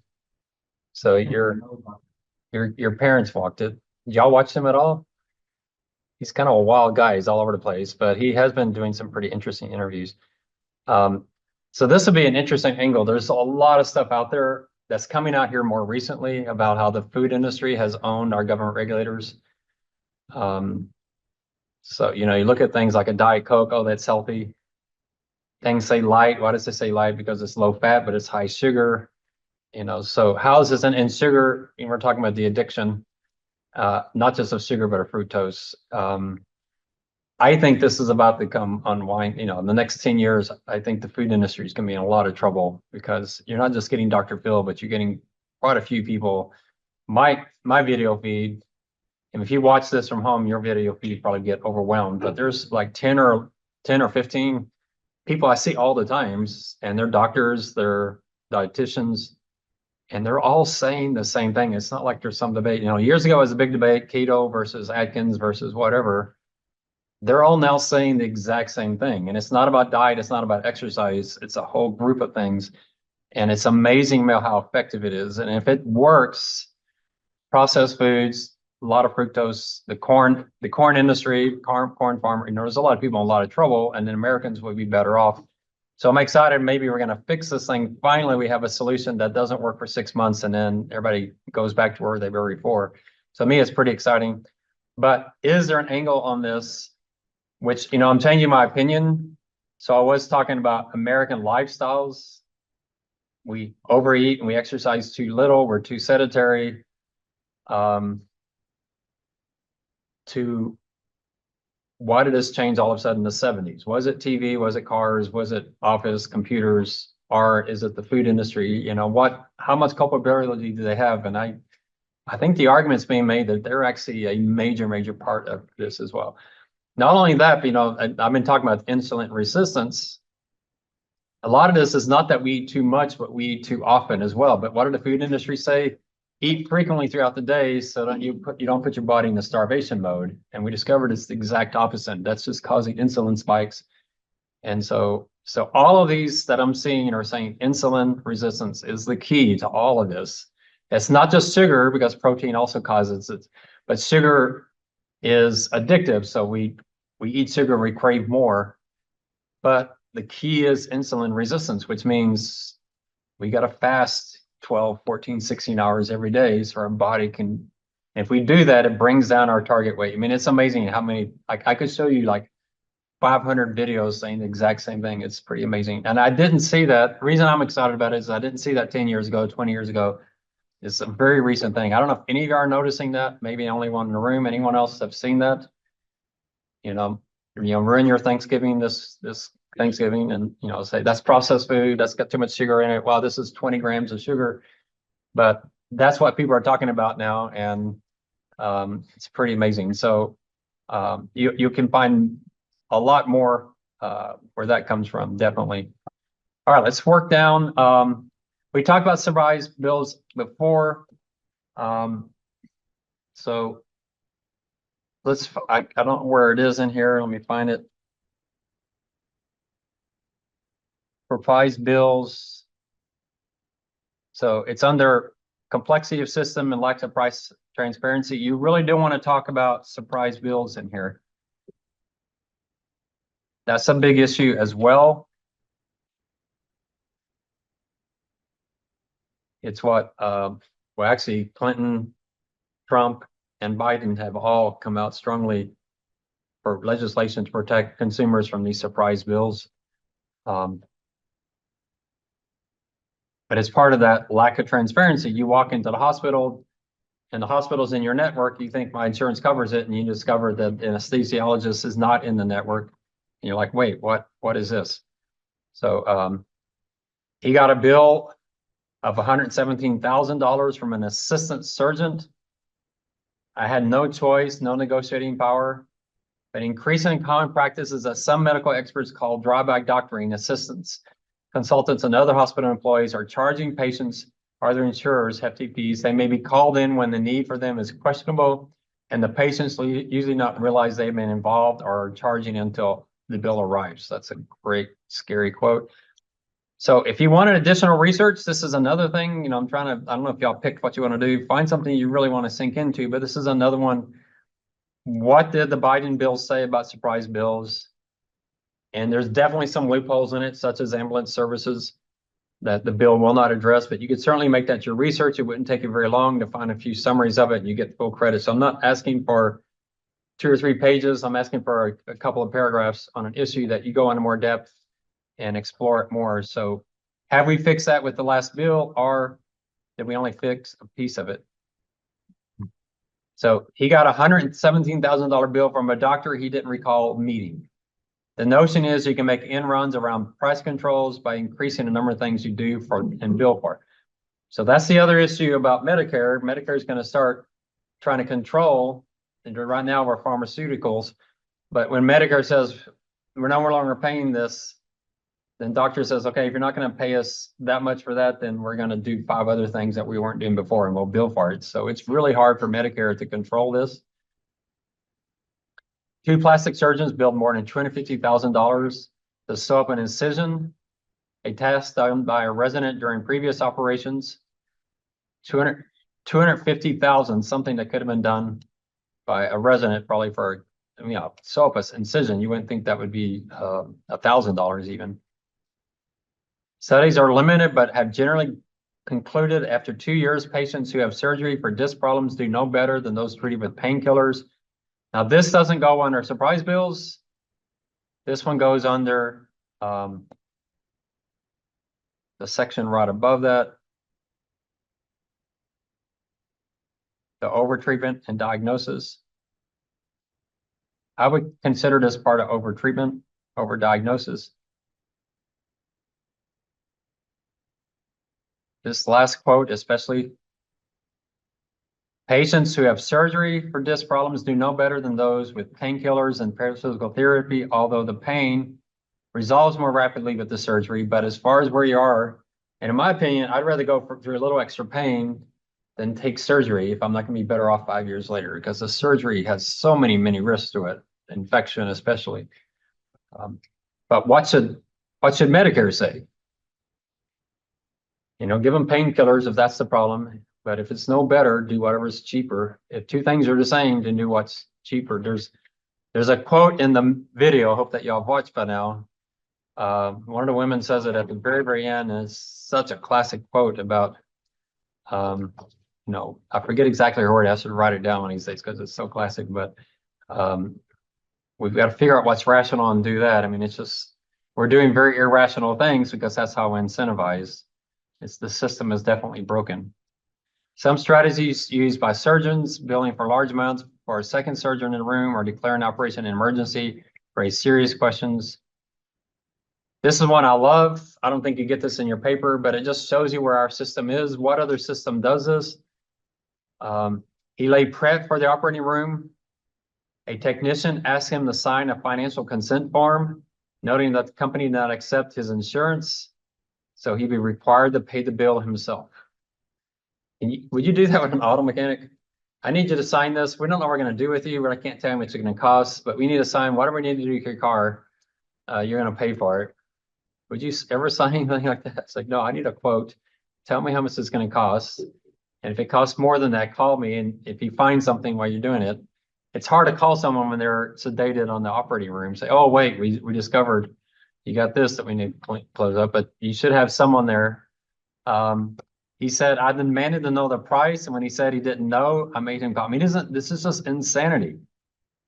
You're being asked to commit to a financial bill that your insurance doesn't cover while you're being wheeled into the operating room, and they can't tell you what you're committing to, not even a ballpark. So the commission said it would be 500 plus an hourly rate. He negotiated them down to 300. I mean, should you be negotiating your medical bills on the gurney? Doesn't make a lot of sense. It's absolute insanity. The idea of having an assistant in the OR has become an opportunity to make up for surgical fees that have been slashed. There is now a whole cadre of people out there who do not have meaningful appointments as attending surgeons, so they do assistant work. So you got some doctor walking by and said, man, I don't have anything to do. Well, come observe the surgery and we'll charge $500 an hour while you're in the room. Just insanity. And all other industries, what would that be called? Fraud, wouldn't it? Don't you think that's fraud? If they did that to your car, you'd be so irate. And we do this all the time to people at a much more dangerous position. The person in scrubs who walks a patient to a bathroom for the first time after her surgery may turn out to be a physical therapist billing $400. Charges involving delivery of device. Okay, this one's pretty hilarious as well. He got a device to help him put on his socks. He never used it. The charges from a group hospital-based primary physician who visited him briefly once a day billed him close to $1,000 for out-of-network costs. You're getting charged stuff just because the hospital can get away with it. So here's anesthesia, $3,700. That may not be covered by your network. That may come out of pocket. I like this, OR other. That's the biggest number on the entire bill. Don't you love it when other is the biggest item? So, oh, here's a detailed breakout of your RE charges, and 70% of it's other. Does that help you at all? It's like, no, what is OR other? That's just of no benefit. And what's the one thing not on this bill? Make you well. All right. Where's the heal the person's sickness? It's not on the bill anywhere. It's everything else. There's been a mushroom industry of mandatory consultants for services that neither doctors nor patients want. Yeah, the system is, here's the ambulance one we'll talk about. This one's got some humorous stuff in it as well. The air ambulance company said she owed $52,000 for the trip. That's often not covered by your network or by insurance, which means you're going to take that. Congress abandoned this attempt to prevent surprise bills like this in coronavirus patients. They're now paying the price. Surprise charges from out-of-network doctors, ambulances, and medical laboratories they did not pick or even realize were involved in the care. The plan to ban these kinds of bills was popular and bipartisan. I forget this is 2020. So the Biden's bill was debated. You can go look at it. The last article I saw, I may have an article in here, is the ambulance services is one of the big loopholes or kind of missing parts. The plan to ban these kinds of bills was popular and bipartisan, and it was backed by the White House. It fell apart in the 11th hour after private equity firms, which own many of these medical providers, poured millions into advertisements opposing the plan. So this person's health plan said it would pay $7,500 of the bill according to the billing documents, but then rescinded the money. The patient housebound because of the symptoms was left to pay the full amount. She was intubated on a ventilator, and her providers felt it was necessary that she be transferred. She had no decision in this process. Again, what do you do where you have massive bills coming? You don't know how much they are. You thought your insurance covered it, and then suddenly you're on the hook for something that you had no control, no decision in it.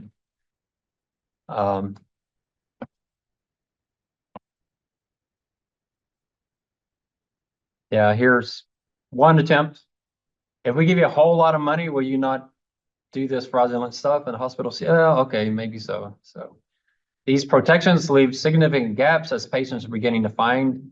Air ambulance bills are often the most costly type of surprise bills.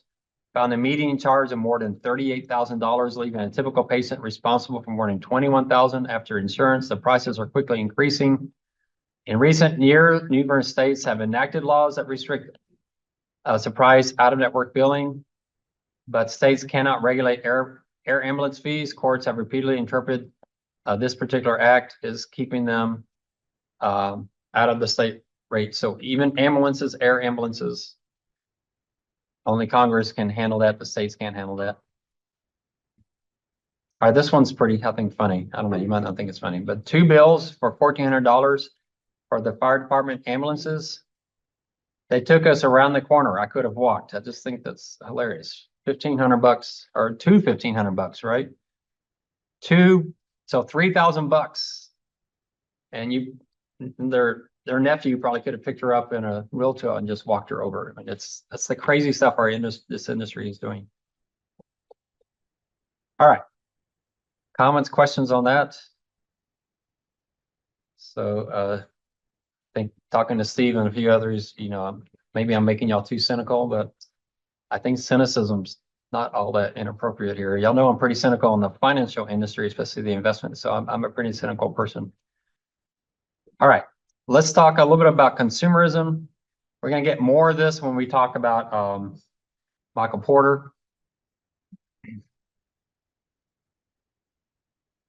So there is one place in the rubric I used to have. Let's see if I kept it in there. I'm pretty sure I did because it's an easy one.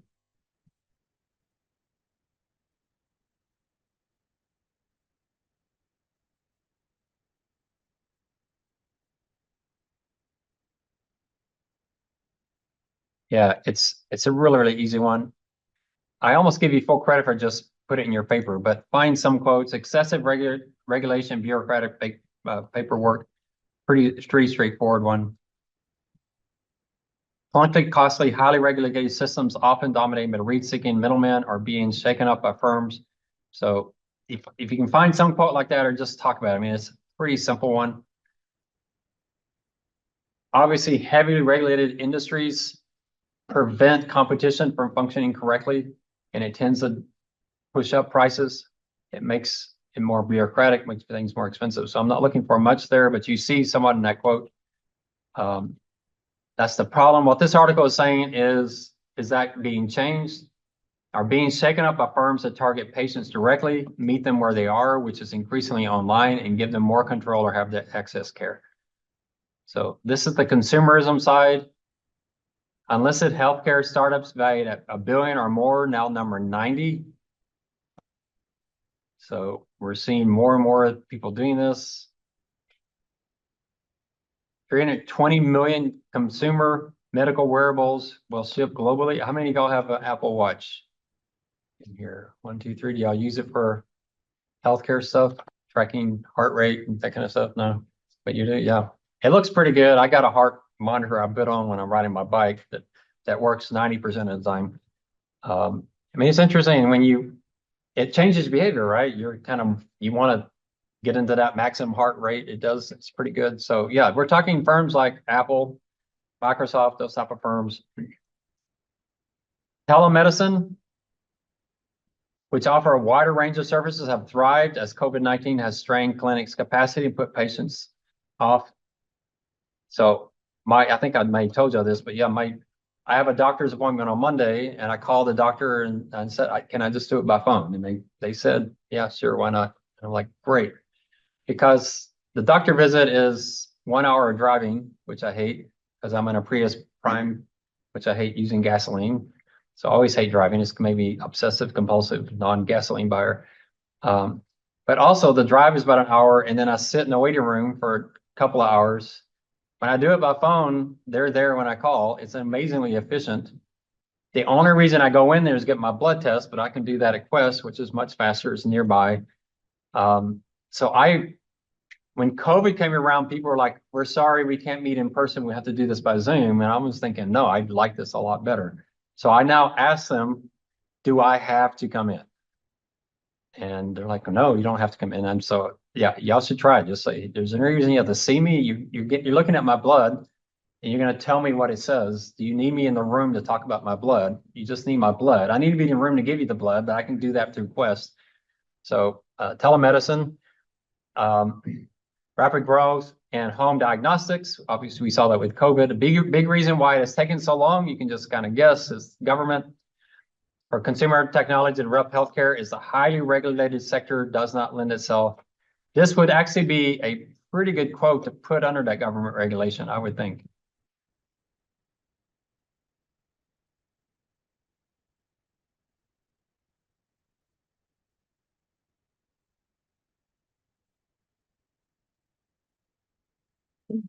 One thing you'll always hear whenever the medical community says we can't make things more efficient is privacy concerns.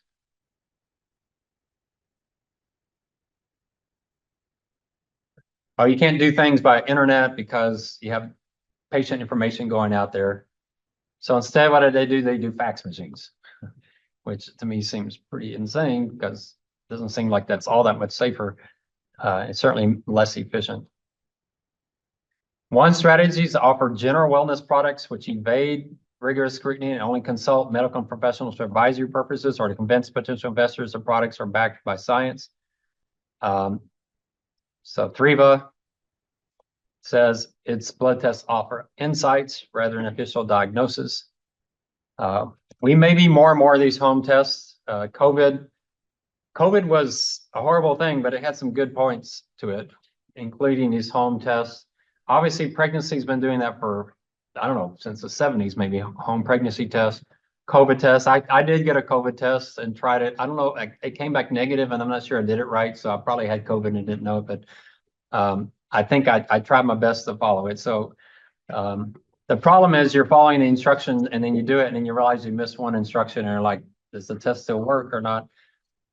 So it's hard to train stupid people like me to do stuff like that. But as we get more and more accustomed to it, and they can more and more they can make them similar in the way they're done, yeah, the more we can do this at home. Scott Melville of the Consumer Healthcare Products Association. There is no going back to the old paternalistic system where you're relying exclusively on a medical profession for your healthcare. So we're talking about home diagnosis. We're talking about wearable products that monitor us. Diabetes itself has done things where you don't have to do as much invasive. We're talking about AI and what that's going to handle. You know, there's just so much going on right now, but it's up against this massive wall of an industry that doesn't want competition, a government that protects them. This industry pays a lot of money to politicians for their campaigns. So I don't have great hope. I'm excited that it's going on, but I don't have great hope it will work just because the opposition is massive. So Amazon and One Medical. Here's something else. I keep giving you ideas. This Amazon One Medical, you could do a little more research on them. That was a year and a half ago. How's it going? Amazon One Medical will help more people get better care. One Medical membership is available in the US for $144. Amazon completed its acquisition of One Medical. So you might look into that. I'm sure if you bring it up, all kinds of articles are going to come up. So there's Amazon One Medical. Tract infection, urinary tract, ED, pink eye, sinus infection, COVID-19, flu, strep, cough, birth control, yeast infection, bacterial, whatever. So COVID, $9 with Prime, pay per visit. We're not just talking costs here, we're talking time. These are probably much, much faster as far as, I mean, when I did my first Zoom with the doctor, I started the Zoom right when they scheduled it. I'd never had a doctor visit like that before. It started at 2, we started at 2, and it would have finished in 10 minutes, but we started talking about bicycle riding, so it took 20 minutes, but other than that, it was pretty fast. I mean, you could definitely get in this website and say, what are they doing? They're talking about pay per visit. Are they talking about an actual visit, or are they talking about online talking to someone like this? So, you know, it's an interesting, the thing that excites me the most is it's Amazon. You may hate Amazon for certain reasons. Obviously, they're really good at doing things efficiently. Their employees may not like the work environment, all that, but they definitely know how to do things efficiently and cut costs out of the systems. Amazon One Medical looked to deliver exceptional healthcare to more people to achieve better health outcomes, better care experiences, and more value within a better care team environment. For decades, you called your doctor, made an appointment 3 or 4 weeks out, drove 15, 20 minutes to the doctor, parked your car, and I had to pay for parking, signed in, waited several minutes, and reception several minutes. Eventually, we replaced an exam room. Why did they do that? So if you wait 2 hours in the waiting room, they move you to the exam room just so something changes. They could have left you in the outside room for another hour, but they figure you can get really impatient, so they move you into another room. So you wait another 10, I don't know where they get these 10 to 15 minutes. I'd love for that. Before the doctor came in, saw you for 5 or 10 minutes, you know, not even that long, and he drove home 20 minutes. Is this a way to run a system? I remember one quote I think I showed you before is, we pay for healthcare in the United States with our time. This system is an incredible time destroyer. And think about, you expand out to the entire country, how much wasted productivity we have because the system is so inefficient. We're sitting there. Now, maybe it's a bunch of senior citizens that are retired, so maybe it doesn't matter, but it's still a very inefficient system. And that's if you didn't have to then go see a specialist for additional evaluation where the process repeated. Customers want and deserve better, and that's what One Medical has been working, innovating on for more than a decade. Together, we believe we can make the healthcare experience easier, faster, more personal, and more convenient for everyone. I don't know where this goes. I do have a section under the solutions talking about the use of technology.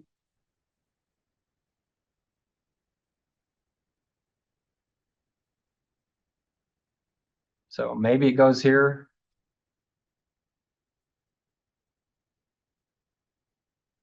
my sense is this is primarily an internet product. And it's a way to get people to the system faster without all that extra cost of travel and waiting. Access to primary care, where, when, and how people prefer it, around the clock, from home, on demand, virtual care service, 24/7 video chats, same and next day in office remote visits, offering care close to where people work, live, and shop, walk-in availability for on-site laboratory services. That sounds pretty good.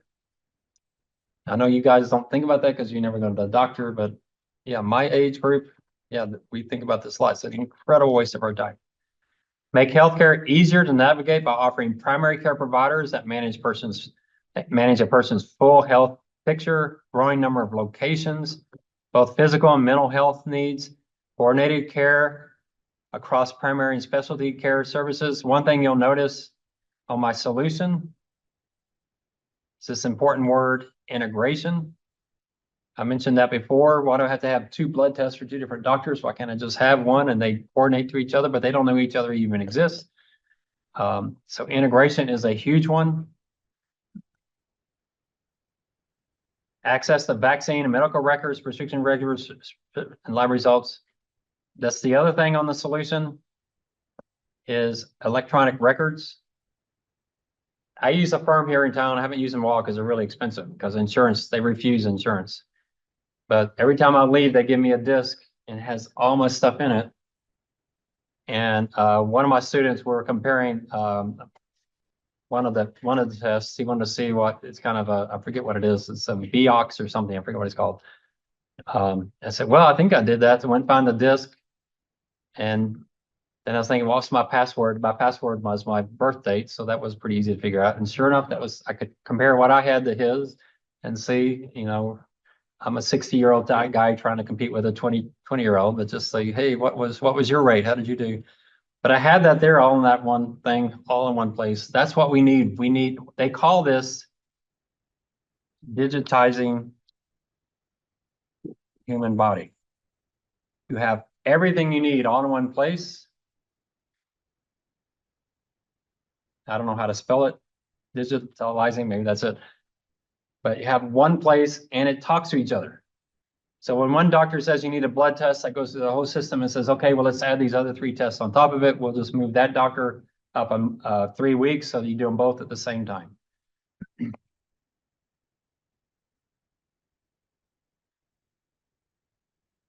Enabled by high engaged clinicians. So there has to be something to deal with incentives there, more time in appointments, proactive app reminders, a human-centered, technology-powered approach. Do any of y'all know anyone on One Medical in this room? Can you get One Medical in San Antonio?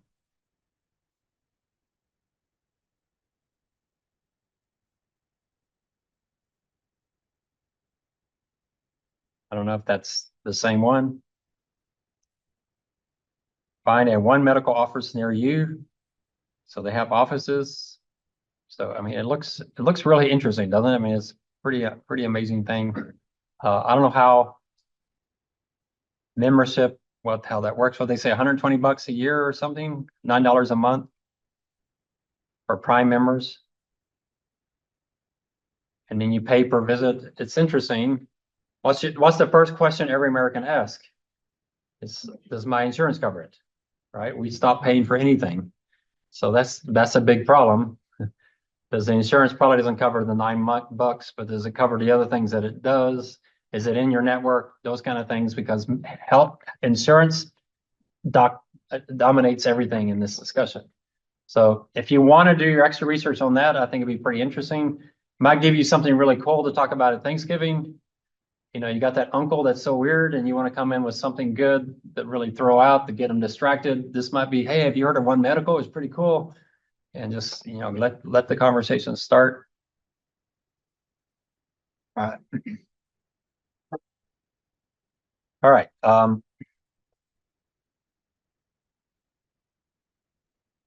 All right, let's go. I'm sorry, I'm jumping around here. I had the toughest time organizing these articles because they are kind of all over the place. So I want to go back to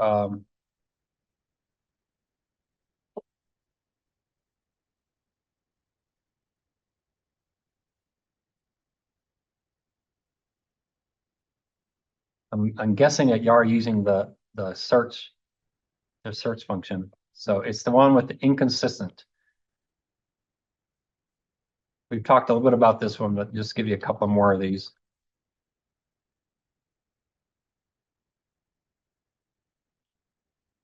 After removal of cancerous prostate gland, so national average rate of severe erectile dysfunction a year after removal of cancer prostate gland, 76%, 17%. For incontinence, 43% to 9%. If you got a family member going to have prostate surgery, do you care which hospital 76% and which one's 17%? Would that maybe be interesting to you? I hate to put some of these words into but I will. All right, y'all just have to take it. Don't bring this up with your uncle, but find another disease. Maybe he'd probably think you're trying to suggest something to him. But it is pretty amazing, and yet we have no information on this because hospitals fight hard not to provide that information. Doctors and administrators have long argued that tracking patients after treatment may be too difficult and costly and unfair to providers. So this is what hospitals say. You can't share that information because we have more difficult patients than other hospitals. I argue, share the information, let them argue what the information says, but let us as consumers know these numbers. I think this is probably the single most important numbers we need when it comes to quality of service. I mean, you can go on what are the can't remember the those places you go and rate restaurants. Yelp, is it Yelp? Can you find the best surgeon on Yelp? Say, hey, this surgeon's error rate is only 2%. You can't find that on Yelp. You could probably rate a surgeon on Yelp, but what are you rating? Their bedside manner? There's no correlation between bedside manner and how good of a surgeon. In fact, it may be negative. The meanest ones may be the best surgeons. You just don't know. So what are you grading? The only thing you care about in a surgery is what? You come out alive without major complications. That's what you want, but you don't have the information. Some clinics have started to track less obvious variables, such as how soon after surgery you get back to work. We're going to talk about this quite a bit with Porter. He talks about, so remember Porter's whole thing is outcome-based medicine, which he says is cost versus value. So costs, that's pretty straightforward, but value, what is value? This is one of his values. What does the consumer, not what the hospitals value, they value profits, but what do consumers value? Well, this is one of the things. How quickly can you get back to work after a surgery? That should be one of the things you rated on when it comes to value. So by thinking about what matters to patients, providers can improve care and lower costs at the same time. You're going to hear that in the video if you haven't watched it yet. So there are some hospitals that reduced costs and added more value to their customers. So this is an industry where it's so inefficient, it's so poorly managed that you can actually both reduce costs and increase quality at the same time. All right, let's talk some more technology here. So invest in wireless wrist monitor that detects his blood pressure at various times during the day and sends the data wirelessly to his smartphone, which dispatches the reading to his physician. He says the device, made up by iHealth, has already saved him several visits to the doctor's surgery. You could certainly put that under, so we're back under, sorry, jumping around again. We're back under solutions, the use of technology.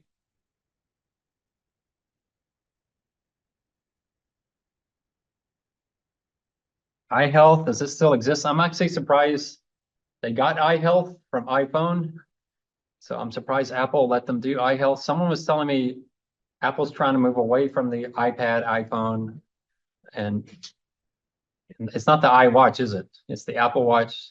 So maybe they don't care about iHealth.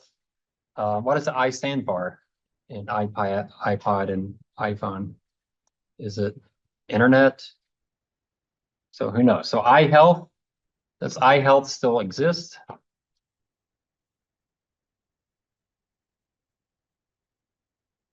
iHealth Labs looks like it does. So it's another way you can research. What are they doing? Looks very similar to One Medical, the One Medicine or whatever that one was. It looks very, very similar. By letting doctors and carers monitor patients remotely and making it simpler to collect vast amounts of data, the mobile health industry, or mHealth, aims to drive down costs. I'm going to put that whole thing under technology. I think that's a great quote. Again, why might it not work? Because you're fighting against a system that's massive, very well funded, and all they do is scream patients privacy, or you can't do this over the internet. You have to have a doctor this, you have to have a doctor, AMA is going to fight this. So these are tough things to do because governments are in this pocket, just like with the food industry. They're being controlled by this industry because it's so massive. It provides so much money to politicians.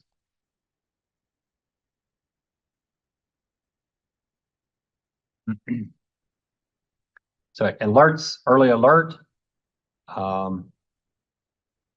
So why is an early alert important? Because it will probably reduce how many nights the patient has to stay in the hospital. You catch things early. Another obvious way to use technology is to avert our health crisis by checking the patients are taking their medicines. Can AI do that? Yeah, AI can certainly do that. My generation are older. Y'all probably think this is so stupid, but we're taking so many pills we can't remember we took the pill.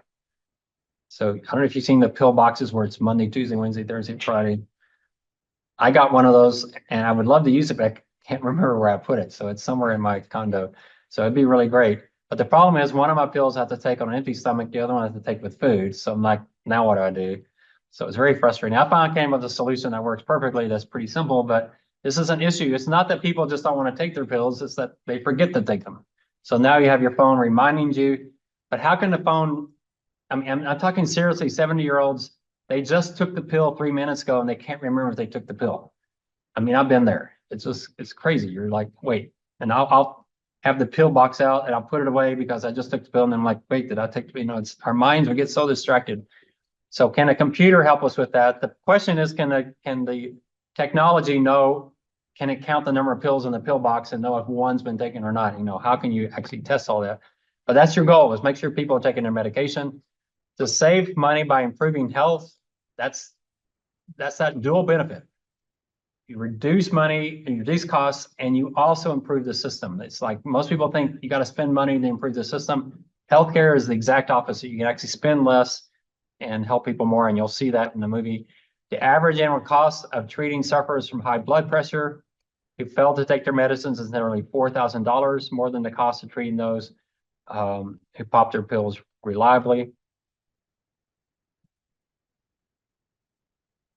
Here's some more innovations. There are gadgets that monitor sugar levels and implanted pumps that deliver insulin. They think things could be improved further by using software to make these devices work together as what would in fact be an artificial pancreas. Have created an app called iPhone, how's an iPhone, which receives data every 5 minutes from a glucose monitor implanted in the patient's body. The combination of detector, algorithm, and pumps reduce the amount of time patients spent with low blood sugar by 2/3. I can put that under technology if you want, something in this article. What you're looking for in technology is to generally talk about how technology can help. And I gave you hints up here: reduce costs, compare prices, compare quality, electronic records, integration. And to give a few examples of where technology is really helping, that's why I gave you iHealth, One Medicine. Where is it that technology can jump in here and make us healthier without the cost going through the roof? Here's Amazon again. Amazon's trying to get into prescription drug business, just like Mark Cuban. Amazon will be able to sell prescription drugs to its customers. This was 6 years ago. I don't know if it's taken off or not.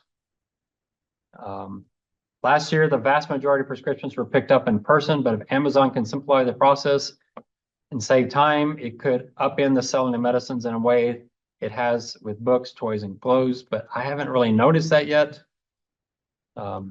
I hate Walgreens. I hate CVS. They're so inefficient. I don't really understand Walgreens. It's almost like they're going out of business. It's just gotten so bad. Sorry if any of your family works there, but it's my Walgreens. So I'm not saying the whole system. My Walgreens is terrible. It's so inefficient. There's some IT problem with these firms that they just lose stuff. They mess stuff up. Would Amazon be better? It seems like they could be because they certainly have the technology to back it up. But who knows? All I can say is I'm glad someone's jumping in with a big name, a lot of money, who's going to try to take on this industry. It sounds wonderful.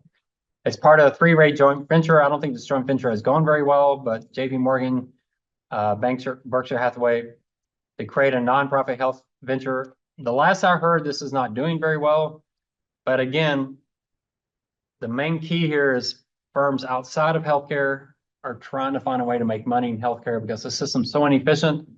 They can come in and make money and do it cheaper than the current system because the system's so badly managed. So Dr. Yu, here again is the Amazon, a new venture. Radical change demands a shift in emphasis from providers to patients, from doctors to data. We're going to talk about this. I'm going to put that in the consumerism quote. I like that one on consumerism.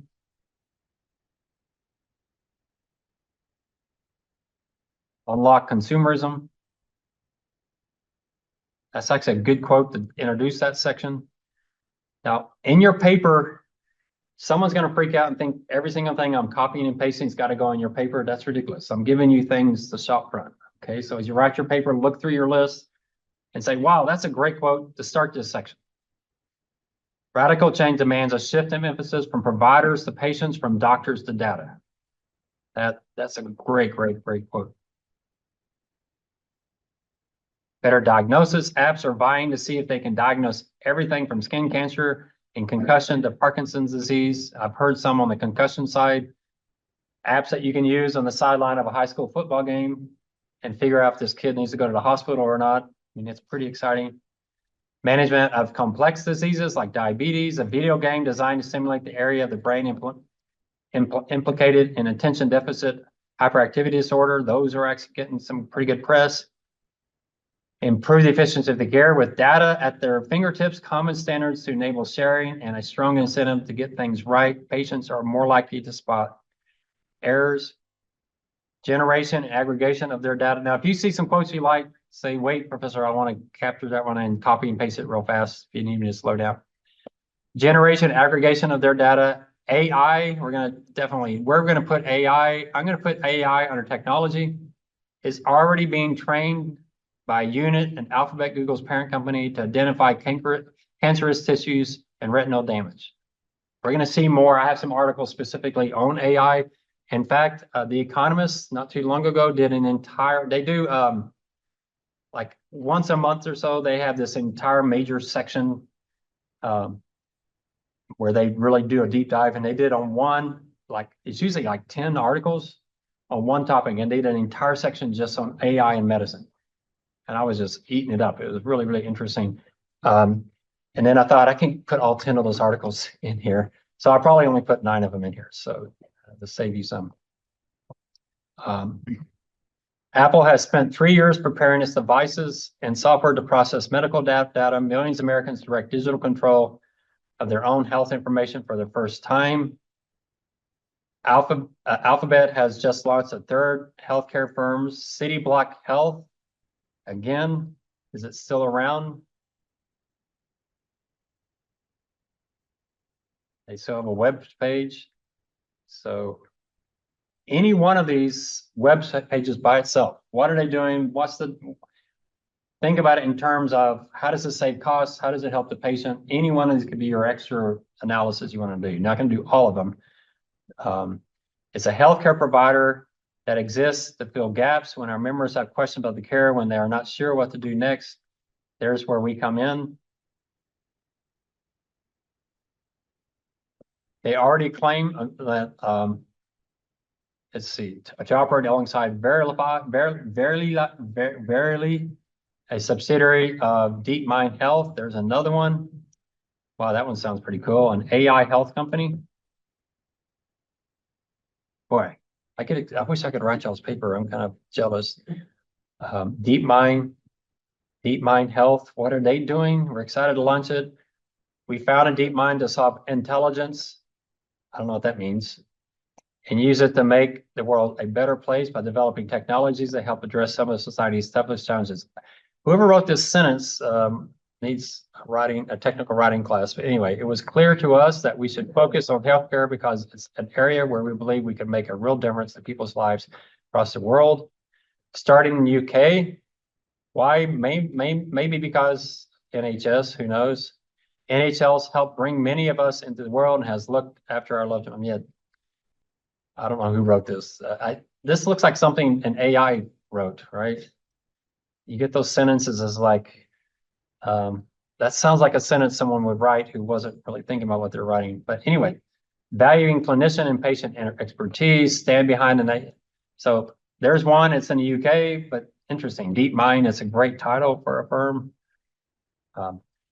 An arm of its London-based AI firm, Alphabet already claims to be able to use AI to predict possible deaths of hospitalized patients 2 days earlier than the current methods. I'm going to put that under technology.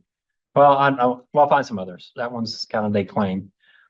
The firms have secretive healthcare skunk works, all hire medical talent and are backing external healthcare startups.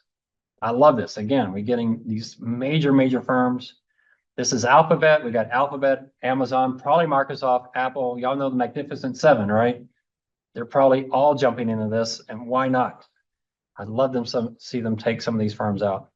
They use their platforms to create entirely new channels through which medical care can be delivered to patients. I'm going to put that into technology.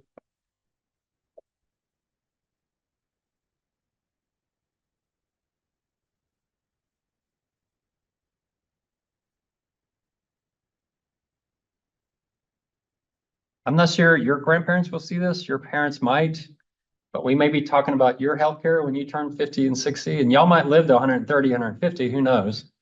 Elon Musk is working fast on that to find the gene. So who knows, but this might be your healthcare.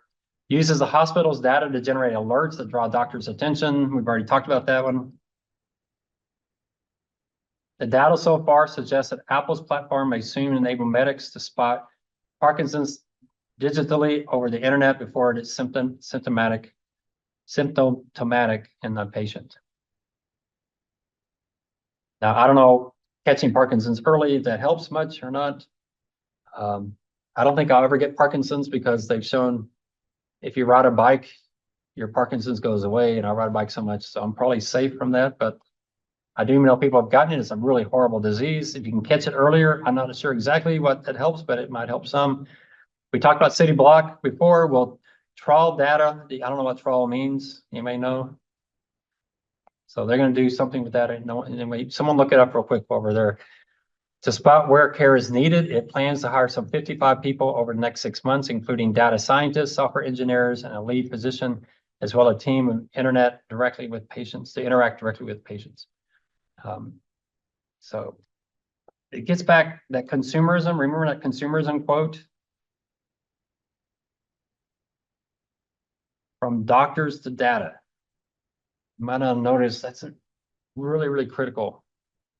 Why is that? Because each doctor is limited in their data, their experience. You don't know how good they are because there's no way to know. When you go to data, once you go to the system, you have this data from the entire system, including what research was just published yesterday. It's incredible. Doctors are not as good at statistics as they should be. They do have some training in that area, but AI, Amazon, Alphabet, they're going to be far better with that type of data. Here's another AI article. This one's a few years old. The firm's purpose is to use machine learning to tell those patients who need urgent attention from those who can wait by scanning their brains.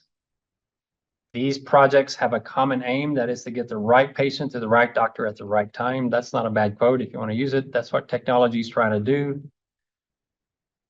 And you say, well, the system can do that now, but yeah, it takes too long because this is very people heavy. If you can do this through a computer where people have a monitor and tells you all that, then it's much faster, it's much more efficient for the patient.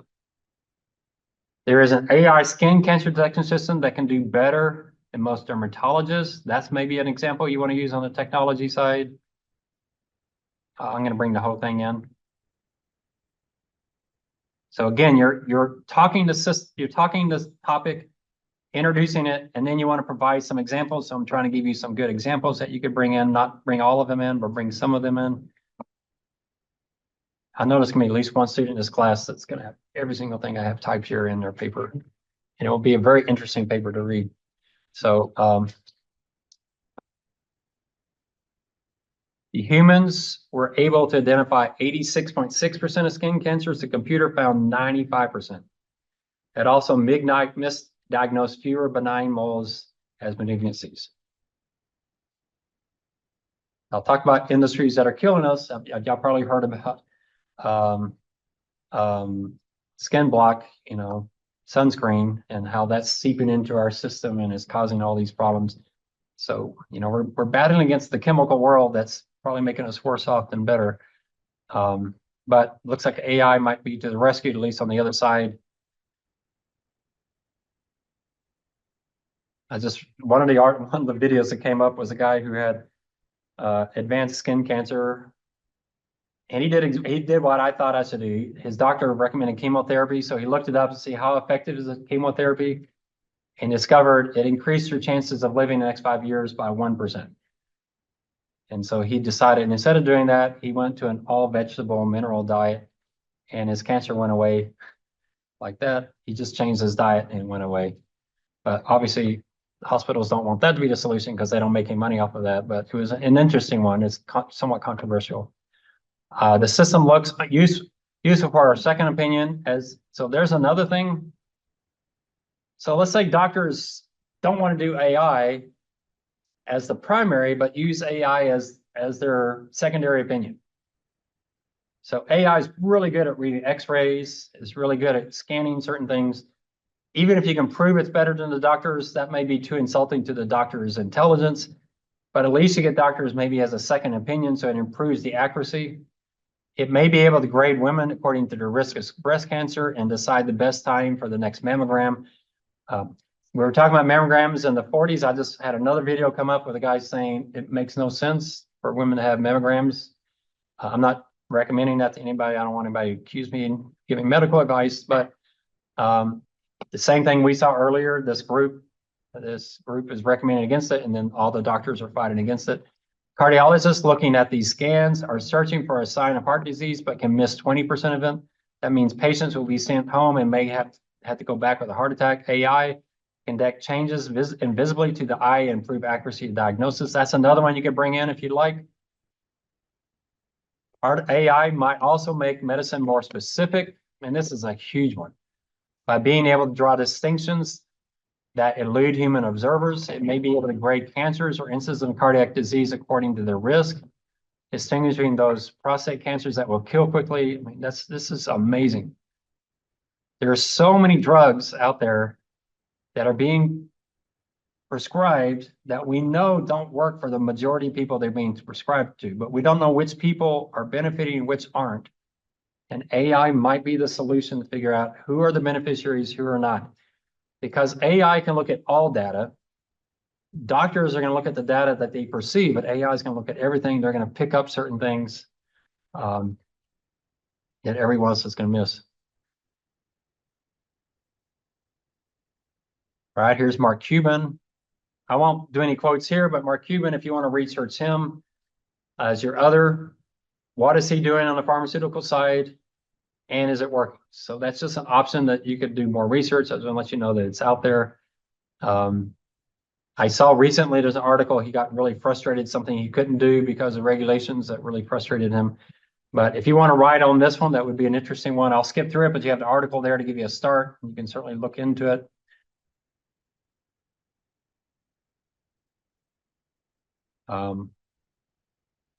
Yeah, so one of the problems, and one reason we like Mark Cuban is he's already very wealthy. One of the things happening in this industry, like in the technology industry as well, as soon as a newcomer comes in and does well, they get bought out by the existing and essentially be shut down. Hopefully Mark Cuban's going to be protected from that he doesn't need any more money. I don't have a reason to sell. I can afford to absorb the losses. So he says he's sticking with it, but how successful? So that's something you could ride on, definitely. So again, Alphabet's getting into healthcare. America's 5 tech behemoths have spent billions on various healthcare bets. I'm going to put that. I'm going to put this whole thing in there. You can kind of decide what you think belongs under technology. Technology, I think, is a huge one on the solutions. Remember, on the problem, technology was simply raising costs. In fact, on the problem side, technology was expensive. It was finding more stuff and finding stuff that was going to hurt us. So we're spending all this money on technology to find stuff that we would have been better off if we hadn't found it. Here we have technology where it's increasing our health, improving our health, and doing it at a lower cost. It's the double benefit. So that's why this is such important. So Apple, I mean, look at these names in here. Amazon, Apple, Meta. Started to, they scrapped it, Meta. But they do Oculus. I don't know if any of y'all use Oculus. Microsoft, oops. Microsoft.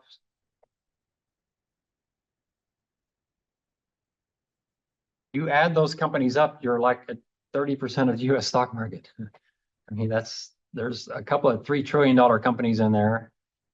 The only one you don't see is you don't see Tesla, you don't see Nvidia, but you know Elon Musk is working on health stuff. He wants to embed a chip in your brain. He wants to find the fountain of youth drug. So we lived 130, 150, whatever. I mean, he's doing all this kind of stuff. So I'm not completely cynical. This is pretty exciting stuff. I'm too old to experience it. Your generation either gets killed by my generation's horrible mismanagement or you're saved by all this technology. We'll see which it is. Y'all can come see me in the nursing home in 30 years and let me know how it worked out. It is Alphabet, Google's corporate parent, whose healthcare ambitions are the most vaulting.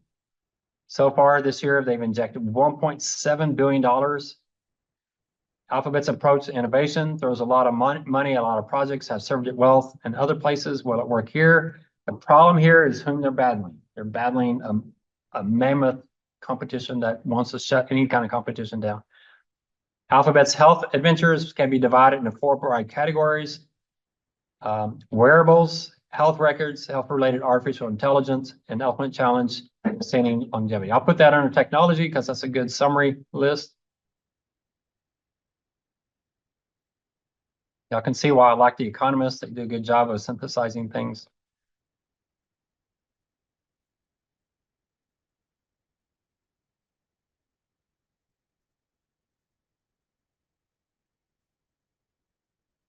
Are y'all staying up with me? Yeah, anyone way behind? You're sticking with me? Yeah? All right, I didn't see any no's. That usually means that you're not, but I'm going to keep going. The company intends its products to be more than fun consumer gadgets, actually able to influence the practice of healthcare. Google is also giving health records another world. That health records is huge. Alphabet's AI projects are also beginning to produce results. The most out there is an effort to slow the aging process, or stop it altogether. Calico. So again, I mentioned there's no reason the human body has to age, given that a 6-year-old woman can give birth to a brand new human person. Our body's able to regenerate pretty easily. It doesn't. It's in our body's trying to kill us, and he's trying to find the secret gene or DNA or whatever. So we'll see. They'll probably find it, right after the people on the project dies, so they won't experience it. Here's a recent article on AI. The proportion of biomedical research papers which involved AI was climbing exponentially well before the field started dazzling the world with these other models. This could be a chart you might want to put in there. Artificial intelligence, machine learning on the medical side. This has been pretty quiet. You don't see many articles outside the economists on this, but yeah, this is pretty exciting. I think AI could radically change the healthcare field. They can improve the choices researchers make about how exactly to edit genes. They are phenomenally good at making sense of big data. I'm going to put this whole quote. Oh man, this whole article is just great.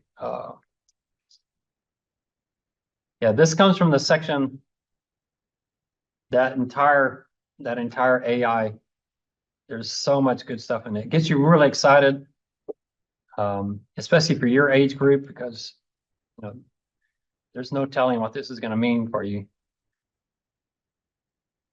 Now, I don't know the impact if you can certainly suddenly live to be 150 or 200 years old, if that's going to shut down bungee jumping and skydiving. People are going to just get so conservative, drive 20 miles an hour everywhere, because you'd be losing a lot more life if you die at 25 than today. But who knows? I don't know what the impact is.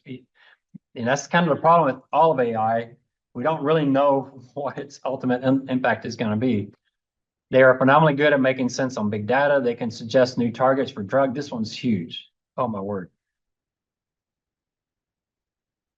There are some projects out there where you need to do billions and billions and billions of combinations. I don't know if I put that Economist article in here, but it's really, really exciting. I can't remember the data. It's something like they discovered a new one like once every 3 months. The old way now is like every couple of days. I mean, it's this massive speeding up and discovering new things to test. Now working on building AI-powered virtual cell with which it can help revolutionize all manner of biomedical research. Yeah, that is a huge one. Not only is this going to make us healthier, there are some firms that are going to be multi-billion-dollar firms that you haven't heard of yet. So, I was telling my investment class, remember, take 20% of your investments and start buying some of these startup firms you might think take over the world. This is an area where this might be the next Microsoft or next whoever. These are massively important studies that can really radically change everything. Various sorts of diagnosis in which AI is playing a role. Robot surgeons are taking on an expecting role. The way do patients access health information motivates them to follow treatment regimes. The productivity of healthcare system seems likely to be improved significantly. Y'all may want to there's some in that quote. If y'all see something you like, bring it in. I haven't tried chat bots on my healthcare yet, but I do Google things. Your doctors love that, right? You come into the doctor and you say you Googled something, you're going to tell the doctor, you got this rare disease that kills 1 out of 7 billion people. It's like, yeah, that's probably not it. But poor countries may have the most to gain. An early generation of AI is already making itself felt in healthcare there. One advantage is cost. You can do a whole lot with very little. Now, I don't think, well, Juan Carlos, you went to Costa Rica. I can't remember, no one else in here is going. But remember, Alex, telling us about that light. Yeah, the light. I mean, something and it just targets like a crowd infection, but it's targeted. Yeah, it was a bug that got into you, and he was saying you can't do that in the United States. He's doing it in Costa Rica and saving people's limbs. Why? It's not very expensive and pretty amazing. One guy, he was told by his doctor he's going to lose his arm. Went to Alex and he's completely cured now. And it's just this doctor. I mean, it's a well-trained doctor, Mayo Clinic trained doctor. He and his wife both are doctors. But he discovered this on his own technology. When you get the insurance, you get the healthcare system out of the way, and yet people just say what makes sense. You can go to the jungles in Costa Rica and find stuff you can't get in the United States that's saving people's body parts. I mean, it's pretty amazing. But it did scare us, right? He's like, if you get this bite, yeah, you could lose an arm. And he's like, no, we don't have much of it in this area. I was like, oh, okay. Yeah, they said the usual treatment was just getting shots. Oh yeah, horrible. For the next 3 months or like in your eye. Yeah, his adopted son had it, and he took the treatment, completely cured him. It would have been a horrible treatment for a 9-year-old kid. Just shots in the eye would have been terrible. Instead, he had this light treatment. And it really is, he just shines light on it. And it completely cures. I mean, it's just amazing. So there's a lot of technology we're not going to see because it's too low cost and too effective. That's the opposite of what healthcare system wants. They want high costs and ongoing for months and months and months. So really amazing. If healthcare systems are reshaped to get the most out of them, that's the key, right? They should make it possible to deliver much better care. This represents the opportunity to improve the lives of everybody, billions. AI can find associations, connections, and bodies of disparate data too vast and not, I mean, that goes in your quote. That's what AI is going to do. It's going to analyze data.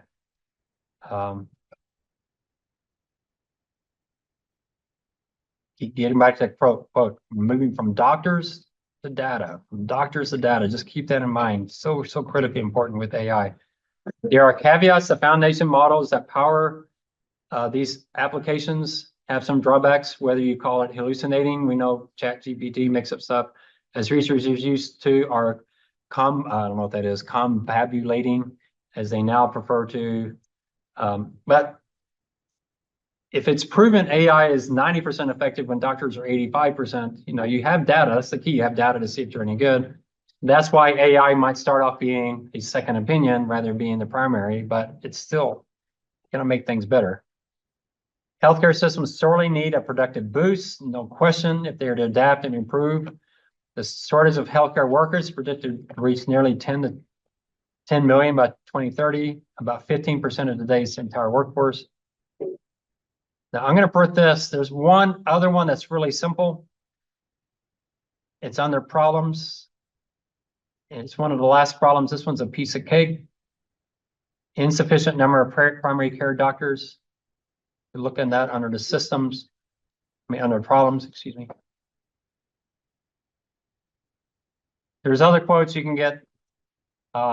This is one that you could actually do as your extra work, because you can just Google that, shortage of primary care doctors, and all kinds of articles come up. You could pick one article and put that in there. It'd be a pretty simple one to bring in. But yeah, people are getting out of this profession. AI might relieve some of that workforce shortage. There is the help already being provided to doctors making diagnosis, help they sorely need, given that 800,000 Americans are killed or disabled by bad medical decisions every year. I'm going to bring that one in under the quality of care. You needed one of these quotes. I think we're going to see it another place. I know we're almost out of time, but so up at the very top,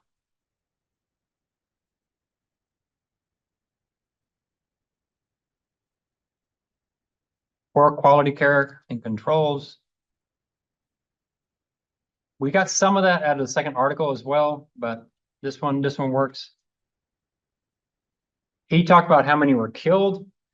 So medical errors for a second leading cause of death in the US, something like that. We'll probably find that quote here eventually. I can't say it's second leading today. Maybe things have changed, but there is the help provided to patients who want to understand their symptoms. There is the help of AI research tools and data wrangling to provide companies trying to develop new treatments. I mean, it's just all over the place. All right, we're getting really close to the end. We're on schedule. You might think we're way behind, but we're actually not way behind. All right, so how are y'all doing? Let's touch base. Everybody's good? Elijah? No, paper one, it's due next week, right? Yeah, next Friday, right? 28th, right? Yeah, so y'all want to meet with me to go over, make sure you got everything. What did I say after first exam? Even had me before. Highly recommend you come talk to me, right? Don't risk this paper, especially if you struggle on the first exam. Come talk to me. I may not get you to an A+, but I'll definitely get you away from a D or a C- and make sure you're missing this whole section. So if you're pretty confident you have me before and you think you got it down, don't worry about that. So any questions about the paper? You got the rubric, right? You know what to follow the rubric. It's a pretty straightforward paper. So, all right. So y'all doing okay on the healthcare paper? You're going to start on it immediately after this.